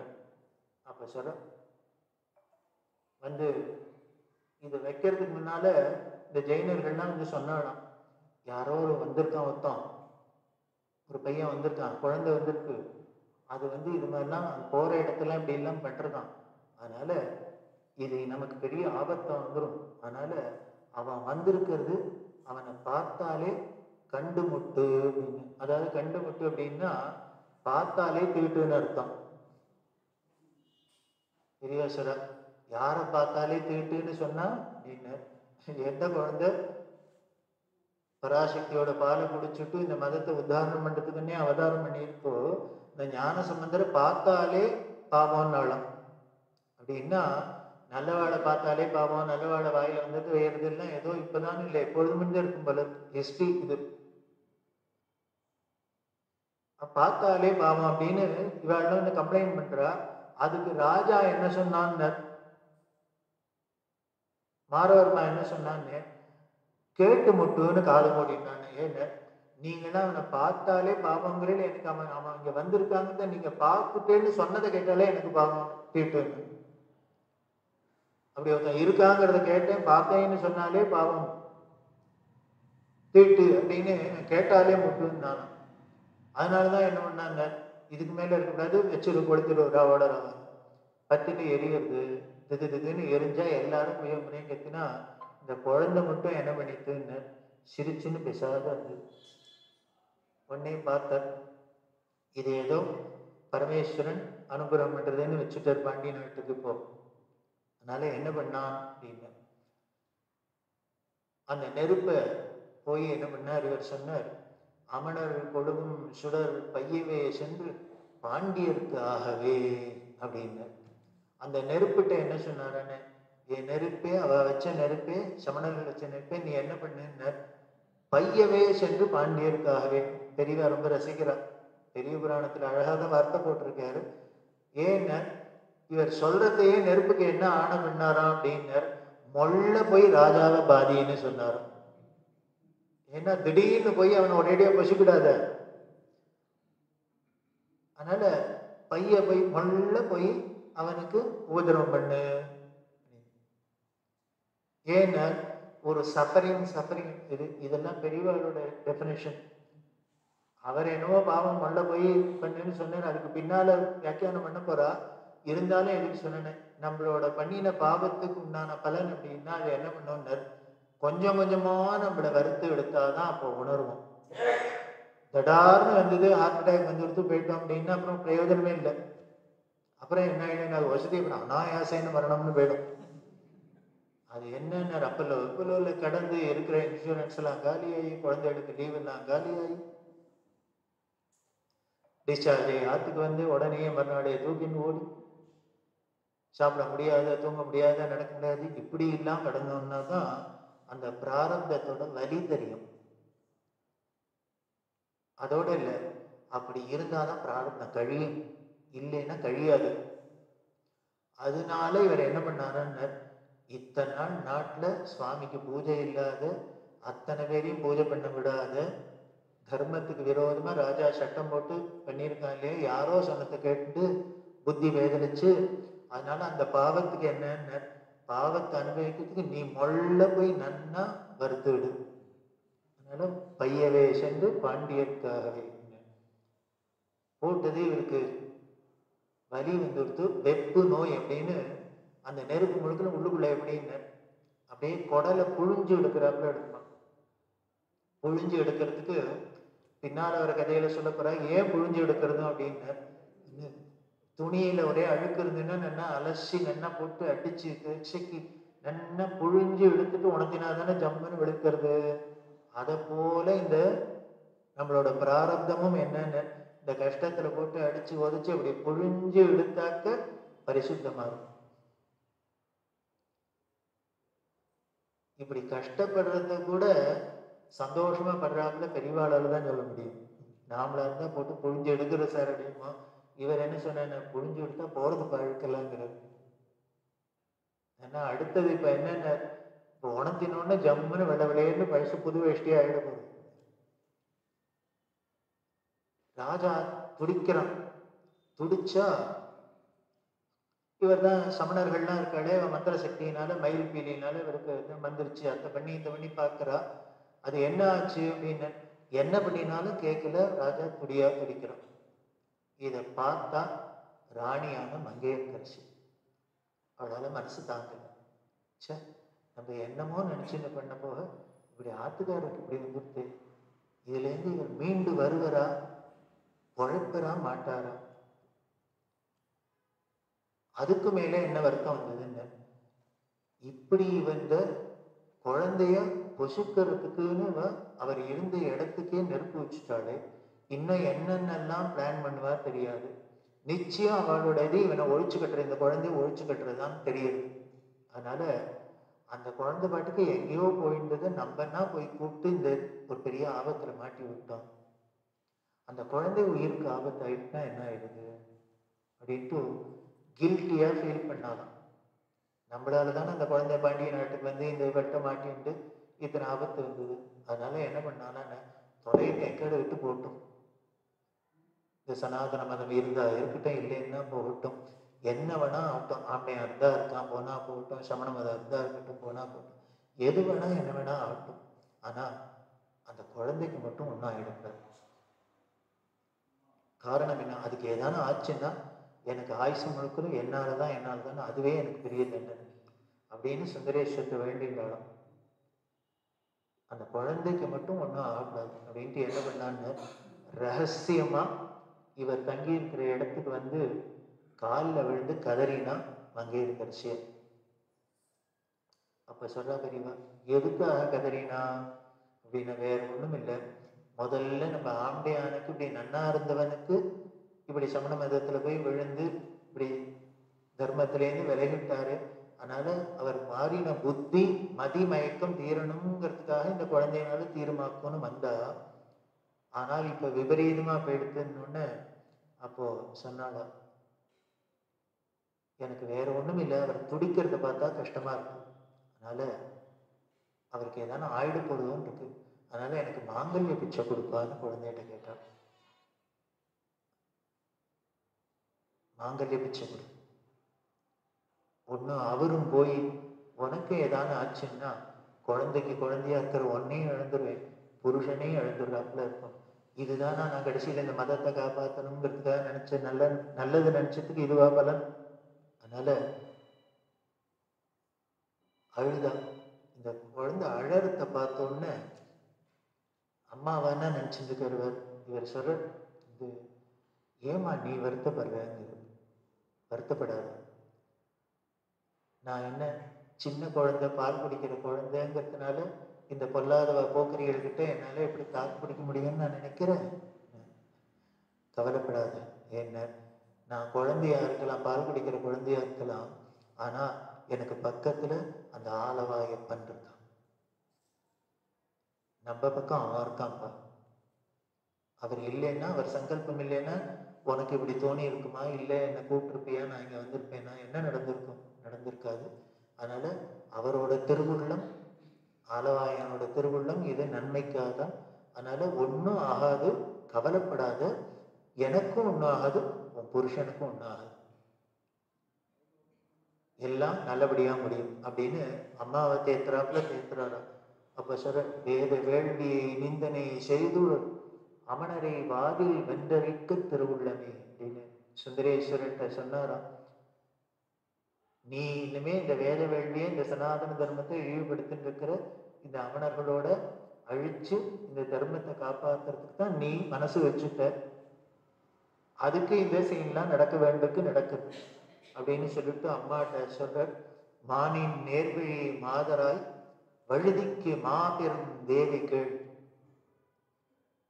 என்னமோ அவளை சாதாரணமா மங்கையர்கரசின்னு இவருக்கு சொல்றதுக்கே மனசு வரல. எப்போ அவளை பத்தி ரெஃபர் பண்ணினாலும் இப்படிதான் சொல்றாரு, மானின் நேர்வழி மாதர் அப்படின்னு. மானுக்கு சமமான அந்த கண்ணவுடைய அந்த மாதத்துக்கெல்லாம் பெருமையா இருக்கக்கூடிய வழுதி அப்படின்னா பாண்டிய ராஜா. அந்த ராஜாவோட பெருந்தேவி அப்படின்ன மகாராணியை கேட்டுக்கோ அப்படின்னு. பானல் வாய் ஒரு பாலன் ஈங்கிவன் என்று நீ பரிவு எழுதிட வேண்டாம். எனக்கு நீ மேல என்ன நீ வருத்தப்பட வேண்டாம். இது பால் குடிக்கிற குழந்தை தானே, இது எப்படி அவளை ஜெயிக்க முடியும்னு நினைக்காத. என்ன பண்ண, ஆன மாமலை ஆதியாய இடங்களில் பற்பல அல்லல் சேர் ஈனர்கள் எளியேனே எளியேனே எளியேன் இல்லேன் திரு ஆலவாய் அரண் நிற்கவே. இங்க மட்டும் இல்லம்மா, நான் இங்க வரப்போறேங்கிற ஆனமலைக்கு வந்தோடனே எனக்கு எத்தனையோ இடைஞ்சல்லாம் பண்ணினாவா, நான் இங்க வரவே கூடாது, ஊருக்குள்ளே வரக்கூடாதுன்னு அதுலாம் மீண்டு வந்திருக்கேன். இப்போ இனிமே இங்க வந்து பண்ண போறது, கவலையே படாத. நமக்கு பெரிய அரணா யாரு நிக்கிறான்னு, அந்த அரணான ஆலவாயன் நிற்க.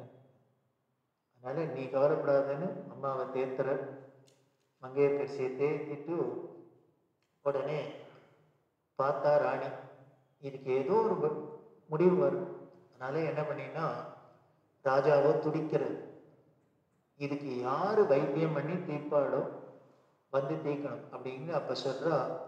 சமணர்களுக்கெல்லாம் சொல்லி அனுப்பிச்சார், நீங்க உங்களால மந்திரத்தினால ராஜாவை குணப்படுத்தினாலும் சரி அப்படின்ட்டு, இல்லையா இப்போ ஒரு குழந்தை வந்திருக்கு, அது அதோட சக்தியினால அந்த மந்திரத்தினால குணப்படுத்தினாலும் சரி. இப்ப எனக்கு ஒரே வழி தான், ராஜா துடிக்கிறார் அப்படின்னு ராஜாட்டையும் போய் சொன்னான். இது மாதிரி இந்த குழந்தையும் வந்திருக்கு, வளர்ந்தா என்ன பண்ண. அப்ப பெரியவா சொல்ற, சரி யாரை வேணா கூப்பிடுன்னு நானா ராஜா. இத்தனை நாள் வீம்பா இருந்தவன் இப்ப என்ன பெரியவா சொல்ற, இதுதான் ஒரு கஷ்டத்தோடையும் நமக்கு என்ன ஒரு படிப்பினை வருதுன்னு. ரொம்ப தாங்க முடியாத விஷயம் வந்துடுச்சுன்னா அப்போ பிரின்சிபல் பாலிசி எல்லாம் ஒடியே போயிடும். ஏதோ நடந்தா சரி, நல்லது நடந்தா சரி, நமக்கு கஷ்டம் போனா தேவையில்லைன்னு. அதுக்கு வேற உதாரணம் வேற சொல்றான், நமக்கு சம்பந்தம் இல்லைன்னா கூட குழந்தை பயந்து நிற்கும்னா மசூதியில போய் ஊதின்னு வரலையாங்கிற. தாழ்த்து கட்டுறோம், ஊதுறோம், எல்லாம் பண்றவன் ஏன்னு அந்த சிரமப்படுறதே. அப்போ பாலிசி அதெல்லாம் போக மாட்டேன், அதெல்லாம் முடியாது அப்படின்லாம் நிற்க முடியாது. அதை போல இப்ப என்ன பண்ணான் வழுதி, நீ யாரையோ கூப்பிட்டுக்கல, எவனோ வந்து சரி பண்ணா தேவையில்லைன்னு ராணிகிட்ட விட்டான். ராணி சொன்னா வந்து வாங்குவன்னு. சமணர்கள்லாம் வந்து ஞானசம்பந்தனும் போனார். ராஜாவை குணப்படுத்தணும்னா எப்படி குணப்படுத்த, விசித்திரமா இருக்கு. என்ன பண்ணான்னு சமணர்கள் சொன்னாலும், உடம்புல ராஜாவோட உடம்புல பாதி உடம்புல நாங்க மந்திரிப்போம், இன்னொரு பாதியில நீ மந்திரி. எது குணமாறுதோ ராணி சொல்லிட்டா, இது யாரோட மந்திரத்தினால குணமாறுதோ அதுதான் சத்தியம், அவாதான் ஜெயிச்சா அப்படின்னு அனௌன்ஸ் பண்ணுவேன். உடனே சரின்னு ஒத்துண்டா ரெண்டு பேரும். இவா என்ன பண்ணா, ராஜா என்ன பண்ண, ராஜாவோட இடது பக்கத்துக்கு நாங்க மந்திரிக்கணும் நாளா சமணர்கள்லாம், நீ வலது பக்கத்துக்கு வச்சுக்கோ அப்படின்னா. சரி ஞானசம்பந்தர் பிரசாதிக்க, முதல்ல நாங்க தான் ஆரம்பிப்போம் போட்டியை. இப்ப பெரியவாசரா இது என்னன்னு ஸ்ட்ரென்த், அவ என்ன பார்லிமெண்ட்ல ஸ்ட்ரென்த் பரீட்சை பண்ணிப்பாங்க, அது மாதிரி இவா என்ன பண்ணானா, இவா மந்திரத்தெல்லாம் சொல்லி சமண மதத்திலேயே அந்த மயில் பீலியால தடவி தடவி அது மந்திரிப்பா பேப்பர் அடிக்கிறாப்புல. அது பண்ண என்ன ஆயிடுத்துன்னு, இன்னும் உஷ்ணம் ஜாயசி எடுத்து இவனுக்கு நெருப்பா எரிய ஆரம்பிச்சிருச்சு. தவிக்கிறான், ஐயோ போறோம் இன்னும் இருக்கிறத கலப்பி விடுறா மந்திரம். அழுதான் ராஜா, முதல்ல நிறுத்துங்க துணைங்கன்னு, நீங்க இன்னும் இருக்கிறத போகலைன்னு இன்னும் ஜாஸ்தியா இருக்கு. உடனே நீ நானே தான் பண்ண. இவர் என்ன பண்ணார், இவர் ஒன்றும் வேற ஒன்றும் சொல்லல, பெருசா மந்திரிகளும் இல்லை. மீனாட்சி சுந்தரேஸ்வரோட வீபதியை எடுத்த பதிகம் பாடினர், வீபதியை தடவினர் உடம்புல. என்ன எடுத்துனர், அத்தனை வெப்பமும் குழு குழு குழு குழுன்னு ஏசியில உட்கார்றப்பல ஆயிடுச்சு. என்ன பாட்டு பாடினார், மந்திரமாவது நீர் வானவர் மேலது நீர், சுந்தரமாவது நீர் துதிக்கப்படுவது நீர், தந்திரமாவது நீர் சமயத்தில் உள்ளது நீர், செந்து வருவாய் மொய் பங்கன் திரு ஆலவாயான் திருநீரே அப்படின்னு அதுல அந்த திருநீருக்குன்னே ஒரு பதிகம் உண்டு. நெத்திக்கு இருக்கிற ஒரு விஷயத்துக்கு பாடல் பெற்றது அப்படின்னா தேவார பாடல் உண்டுன்னா விபூதிக்கு தான். அல்ல சார், அந்த பதிகம், அந்த பதிகத்தை எடுத்து பார்த்தீங்கன்னா ரொம்பவே ஆச்சரியமா இருக்கும். முக்தி தருவது நீர், முனிவர் அணிவது நீர், சத்தியமாவது நீர், தக்கோல் புகர்வது நீர், இப்படி எல்லாம் சொல்லி 10 பதிகம் பாடினர். ஒவ்வொரு பதிகத்தையும் பாடி பாடி அந்த திருநீரை எடுத்து எடுத்து ராஜாவோட உடம்புல தடவ தடவ தடவ அத்தனை வெப்பு நோயும் போச்சு. குழு குழு குழு குழுன்னு ராஜாக்கு ஏசியில இருக்கிறாப்புல இருந்தது. இருந்தா எல்லாருக்கும் ஆச்சரியம். ராஜா ஏந்துனுட்டான். ஏந்துன பெரியவசரா அந்த க்ஷணத்தோட என்னாச்சுன்னா இவனோட அஜ்ஞானமும் நீங்கிட்டு, வெறும் நோய் மட்டும் போகல, அறியாமே நீங்க ஏதோ அஜ்ஞானத்துல அவனும் நல்லவன் தான், நன்னாதான் இருந்தான். அப்புறம் ஏதோ வந்த பொலிட்டிக்கல் இன்ஃப்ளூயன்ஸ்னால இப்படி ஆனான், காலக்கோளாறு. இப்போ அவனுக்கு நல்ல காலம் பிறந்தது, அதனால இப்படி வந்தது. கடைசியில சுபமா இது முடிஞ்சது. பார்த்தா இதுக்கப்புறம் மங்கையர்கரசிக்கு என்ன, அவ்வளவுதான். பார்லிமெண்ட்ல அத்தனை சீட்டு வந்தாப்புல இவ குதிக்கிற, ஜெயிச்சுட்டோம் ஜெயிச்சுட்டோம்னு குலச்செரியாரங்களும். ஆனால் என்னென்ன சமணர்கள் ஒத்துக்கல்ல. இவன் அப்பையிலேருந்தே சொல்லிட்டு இருக்கான், இவன் ஏதோ சோனியம் பண்றோம் மந்திரவாதின்னு என்னமோ பண்ணியிருக்கான், திருப்பி வந்தாலும் வந்துடும். இதை வச்சு நீ ஜட்ஜ் பண்ணக்கூடாது. அதனால என்ன பண்ண, நாங்க மந்திரம் சொன்னாக்க அது எல்லாம் ஒரே சூடாச்சு, இவன் மந்திரம் சொன்ன குளிர்ந்தது அப்படின்னா அப்ப என்ன பண்ண, அனல்வாதம் புனல்வாதத்துக்கு வரணும், அதுலயும் பட்சம் பண்ணி பார்த்துருவோம் அப்படின்னு இவர் ஒத்துனாரா. நீ எதுக்கு வேணா கூப்பிடு ராஜா, நீ எந்த எக்ஸாம்க்கு வேணா கூப்பிடுவார, அனல்வாதம் புனல்வாதம் அப்படின்னு. அனல்வாதம் புனல்வாதம்னா என்னென்ன, எது சத்தியமோ அந்தந்த மதத்தோட கொள்கையோ அதை ஒரு ஓலையில எழுதி, எரியிற நெருப்புல பச்சை ஓலையில எழுதி போடணும். அந்த ஓலை எரிஞ்சு கருகாத அப்படியே பச்சையா இருந்ததுன்னா அதுதான் சத்தியம். கருகி போயிடுதுன்னா போச்சு. அதே மாதிரி தண்ணியில போட்டா ஓடுற வைகையில பிரவாகத்துல போடுறது, போட்டா எது சத்தியமோ அது தண்ணியை எதிர்த்துண்டு போகணும். தண்ணியோட பொதுவா தண்ணியில எதை போட்டாலும் தண்ணி அடிச்சுட்டு தான் போகும், போகக்கூடாது. அப்படி இருந்ததுன்னா அதுதான் சத்தியம்னு ஒத்துப்போம்னு. அதுக்கும் இவர் ஒத்துங்க. ரெண்டுத்துலயும் என்ன எழுதி போட்டான்னு, அவ வலையில எழுதி போட்டா சமணர்கள்னு விப்ரக்ஷயம்னு எழுதி போட்டாலும். பெரியவா ரொம்ப ரசிக்கிறார். விப்ரக்ஷயம்னா வேற ஒண்ணும் இல்லை, பாப்பான் ஒழிகன்னு அர்த்தம். பெரியவா சொல்ற 1300 வருஷத்துக்கு முன்னாலேயே ஆரம்பிச்சிடுது பாப்பான் ஒழிக. ஏன்னு இந்த வேதமும் இந்த தர்மமும் எங்க வச்சுருக்கு, இவன்டேந்து தானே வச்சுட்டு எல்லாரும் அதை ஃபாலோ பண்ணிட்டு இருக்காங்க. அதனால என்னென்ன வேற இருந்துட்டா மரம் தானே போறது, விப்ரக்ஷயம்னு போட்டாடும். அதுக்கு இவர் என்ன போடணும், இவர் மதத்துப்படி என்ன பண்ணணும் அப்படின்னு இவர் எழுதி போட்ட ஞானசம்பந்தம் என்னென்ன, வாழ்க அந்தனர் வானவர் ஆனினம், வீழ்க தன்புனல் வேந்தனும் ஓங்குக, ஆழ்க தீயதெல்லாம் அரண்நாமமே சூழ்க அப்படின்னு எழுதி போட்ட. அவ பாப்பான் ஒழிகன்னு போட்டா, இவர் என்ன பாப்பான் வாழ்கன்னு போட்ட. வாழ்க அந்தனர். அந்த ஏடு என்ன பண்ணிட்டுன்னு அவர்கள் போட்டது கருகித்து தண்ணியிலையும் வைகையிலையும் அடிச்சுட்டு போச்சு. இவர் போட்டது நெருப்புலையும் பச்சையா இருந்தது, வைகையில தூக்கி போட்டா எதிர்த்து எதிர்நீச்சல் போட்டுன்னு போச்சு. அது பெரிய புராணத்துல வருது. இது போறது வைகையில எதிர்த்துண்டு ஓடுற பிரவாகத்துல இந்த ஓலை எதிர்த்துண்டு போறது. அதனால பாண்டியராஜா என்ன பண்ண, இப்பதான் அவன் மாறிட்டானே, அதனால குலச்சிறையர் மந்திரியை விட்டு இது எது வரைக்கும் போறதுன்னு பாருன்னா, எவ்வளவு தூரம் ஏத்துன்னு போறதுன்னு பாரு. இவர் குதிரையில வைகை கரையோடய போறார் குலச்சிறையார். போனா எங்க வந்து கரையெடுத்துன்னு, திருஏடகம் அப்படின்னு மதுரைக்கு பக்கத்துல இருக்கு. அந்த ஏடு ஏறினத்தினாலேயே அதுக்கு ஏடகம் அப்படின்னே பேர். சுவாமியே ஏடகநாதர் தான். அங்க போய் அப்புறம் ஏறி வந்து கரையில வந்து ஒதுங்கணும்னு அப்புறம் இடத்துல வந்து கொடுக்குறார். வாழ்க அந்தனர் தான் கடைசியில ஜெயிச்சுது. ராணி சந்தோஷப்பட்டா. அதுக்கப்புறம் மதுரையே பாண்டிய நாடு சைவத்துக்கு திரும்பி மாறித்து. மாறினா இப்ப ராணியோட சந்தோஷத்துக்கு கேட்பாங்க சொல்ற. இப்படி ஒரு ராஜ்யத்துல சட்டமே போட்டு அப்படி இருந்து இந்த தர்மத்தை, சனாதன தர்மத்தை ஒழிக்கிற விதத்துல ஒரு பொம்மநாட்டி, ஒரே ஒரு பொம்பளை, ஒத்த பொம்பளையா இருந்து திருப்பி புனருத்தாரணம் பண்ணி இன்னைக்கும் நாம மதுரைக்கு போறோம், இனிமே மீனாட்சியை தரிசனம் பண்றோம், சுந்தரேஸ்வர தரிசனம் பண்றோம், அந்த விபூதியை வாங்கி இட்டுக்கிறோம். இன்னமும் அத்தனை பேரும் விபூதி இட்டுக்கிறோம் அப்படின்னா எதுனாலன்னு இந்த மங்கையர்கரசி பண்ணத்தினால், இந்த அம்மா பண்ணின காப்பாத்தி கொடுத்ததுனால். இதை விட ஒரு மதத்துக்கு யாராலையும் தொண்டு செய்ய முடியுமா? பண்ணினோம் அப்படின்னா பெரியவா சொல்ற, அவளுக்கு பேரே யாரு வச்சாலோ தெரியல, அப்பா அம்மா வச்சது பொருத்தமா பேர் வச்சிருக்கா. என்னன்னா மங்கையர்கரசின்னு தான் வச்சிருக்கா. அவ என்னமோ நிஜமாவே பொசிஷன்ல ராணி தான், பாண்டிய நாட்டு ராணி. இருந்தாலும் இவ வெறும் ராஜ்யத்துக்கு மட்டும் ராணி இல்லைன்னு, இந்த பொம்மநாட்டிகள் குலத்துக்கே இவதான் ராணி.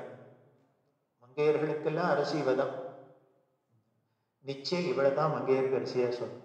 அப்ப சொல்ற, அப்பேற்பட்ட உங்கள் குலத்துல வந்த ஒரு மகாராணி, அவ ராணிங்கிற தன்னோட பவரை வச்சுன்னு எதையும் பண்ணல.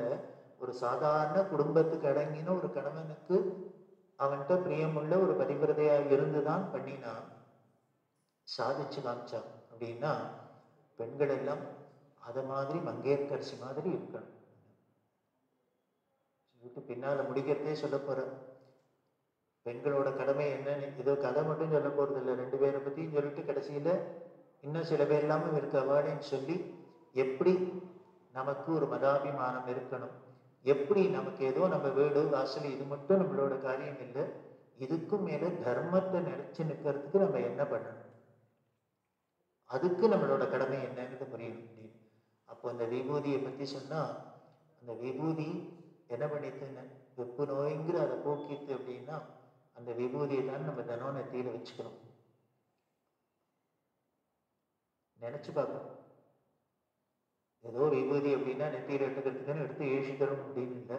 அதோட பெருமை என்னன்னு அந்த திருநீற்று பதிகத்தை நினைச்சுண்டு விட்டுண்டா, சொன்னா பரவாயில்ல, நினைச்சுண்டு விட்டுண்டாலே போதும். ஆனா அந்த விபூதியை எடுத்துக்கிறதுக்கு தான் நம்ம குழந்தைகளுக்கெல்லாம் வெக்கமா இருக்கு. என்ன வெக்கம்னு தெரியல. மற்ற மதத்துக்காரெல்லாம் அவளோட மத சின்னத்தையோ அடையாளத்தையோ உலகத்துல எந்த மூலையிலும் இருந்தாலும் பிரகடனப்படுத்திக்கிறதுல துளி கூட வெக்கப்படலை, இன்னும் பெருமை அடையலாம், ரைட்ஸுக்கு கொண்டாடுறான். சமணர்களும் மதத்துல வெங்காயம் சாப்பிடக்கூடாது, பூண்டு சாப்பிடக்கூடாது அப்படின்னா, நீங்க உலகத்துல எந்த மூலைக்கு போனாலும் ஃபிளைட்ல கூட ஜெயின் ஃபுட்டுன்னு கொடுக்குறான். பிராமண ஃபுட்டுனாக்க கொடுப்பாடாயிரணும் முதல்ல நம்மளே சொல்ல மாட்டோம், எதை வேணாலும் சாப்பிட ரெடியா இருக்கும். ஏன்னு அந்த கன்விக்ஷன் இல்லை, அவ்வளவுதான். நமக்கு ஸ்ரத்தை இல்லை, அவ்வளவுதானே. நமக்கு அதோட பெருமை தெரியல, அருமை தெரியல, அதுல பிரியம் போறல. அதோட இல்லை, எல்லாத்தையும் காம்ப்ரமைஸ் பண்ணிக்கிற ரொம்ப ஒரு பெருமையா நினைச்சிருக்கும். எதுல காம்ப்ரமைஸ் பண்ணும் பண்ணக்கூடாதுங்கிற விவஸ்தை இருக்கணும்.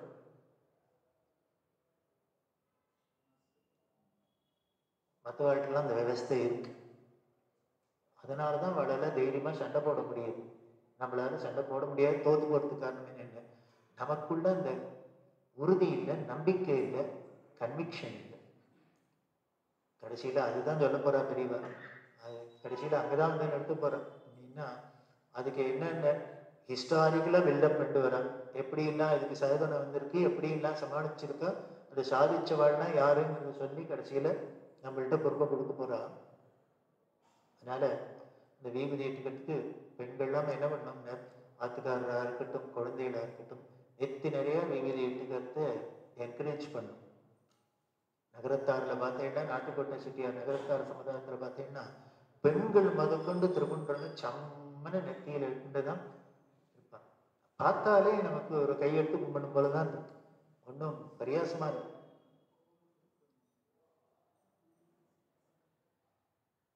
அப்படிதான் இருக்குது.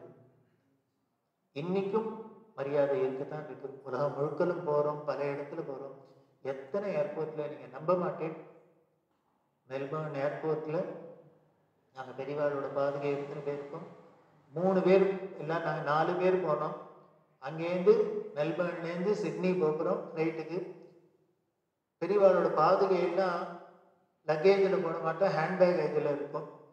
எடுத்துன்னு போனாக்க வரிசையா எங்க 4 பேருக்கு பண்ணா அதுல 3 பாதுகையில கிண்டு கிண்டா பாதுகை வெள்ளிக்கை வச்சதோட அவ பயந்து போயிட்டாங்க.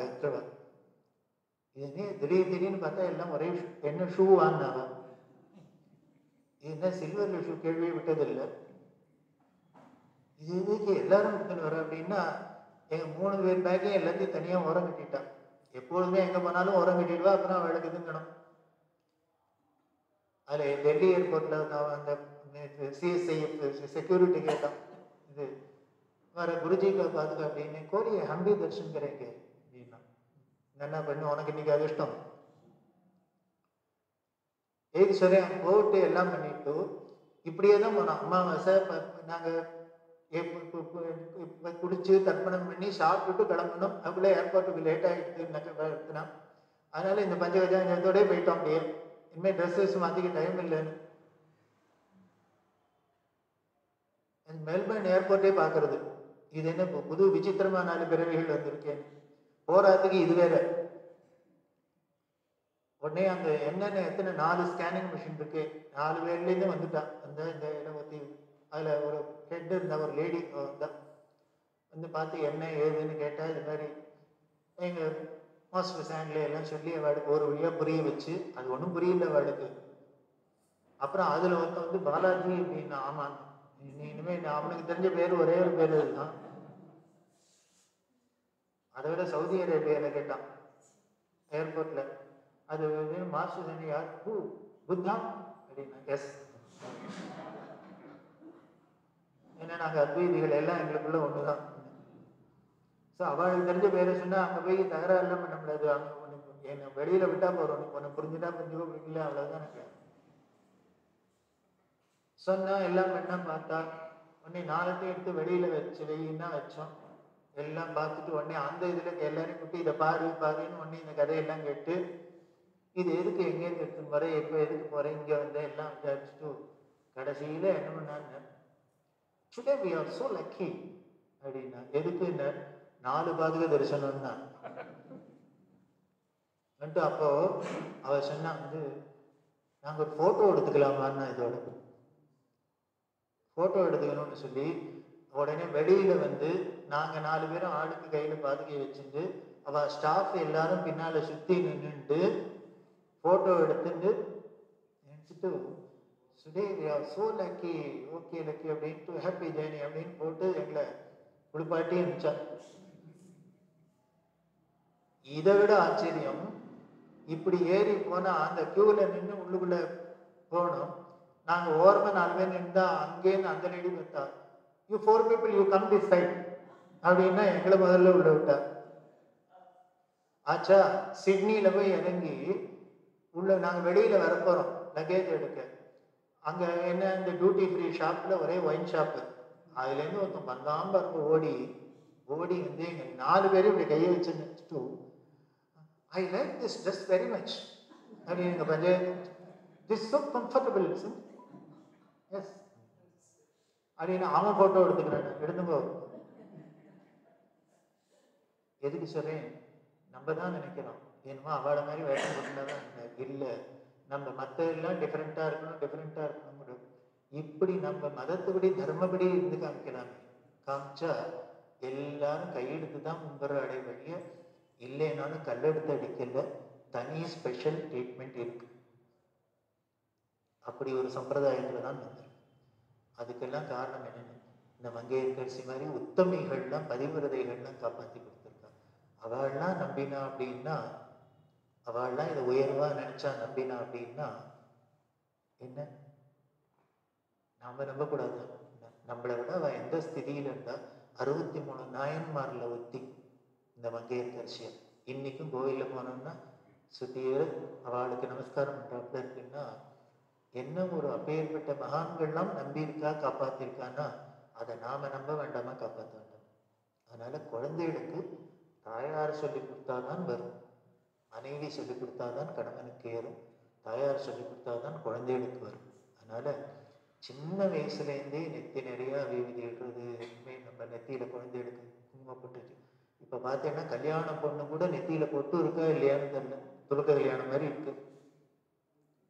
மெனக்கெட்டு ஆயிரக்கணக்கில் சிலைச்சு என்ன பண்றான்னு பியூட்டி பார்லர்லேருந்து கூப்பிடுறாங்க. எதுக்கு? நெத்தியிடாத வைக்க,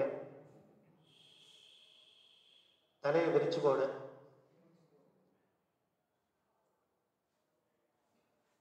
இது காசு கொடுத்து செலவழிக்கிறோம். ஏன்னா நம்ம மதம் அப்படியா சொல்லியிருக்கீங்க, பெண்கள்லாம் எப்படி இருக்கணும், நல்ல காலத்துல எப்படி இருக்கணும், எந்தெந்த விஷயத்துல எந்தெந்த அக்கேஷனுக்கு எப்படி இருக்கணும் என்று சொல்லியிருக்கேன்.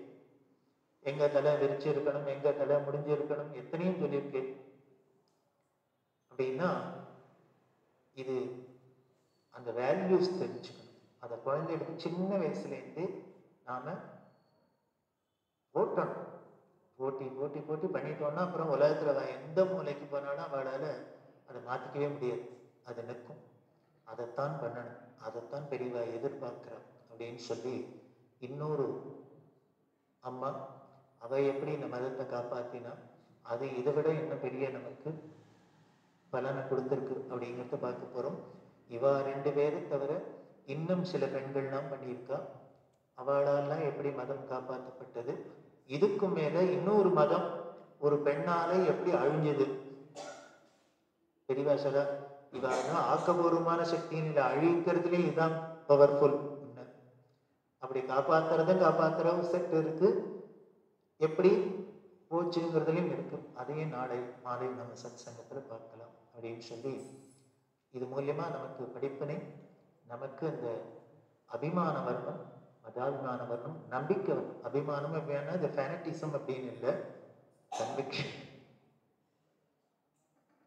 அது வந்தா மட்டும் போராது, பிராக்டிஸ் பண்ண அதுல தான் நிற்கும் மதம் அப்படின்னு சொல்லி நாளை மாலை 6:30 மணிக்கு மீண்டும் சந்திக்கலாம். ஹர ஹர நம பார்வதி பதே. சத்குரு சுவாமினஹ.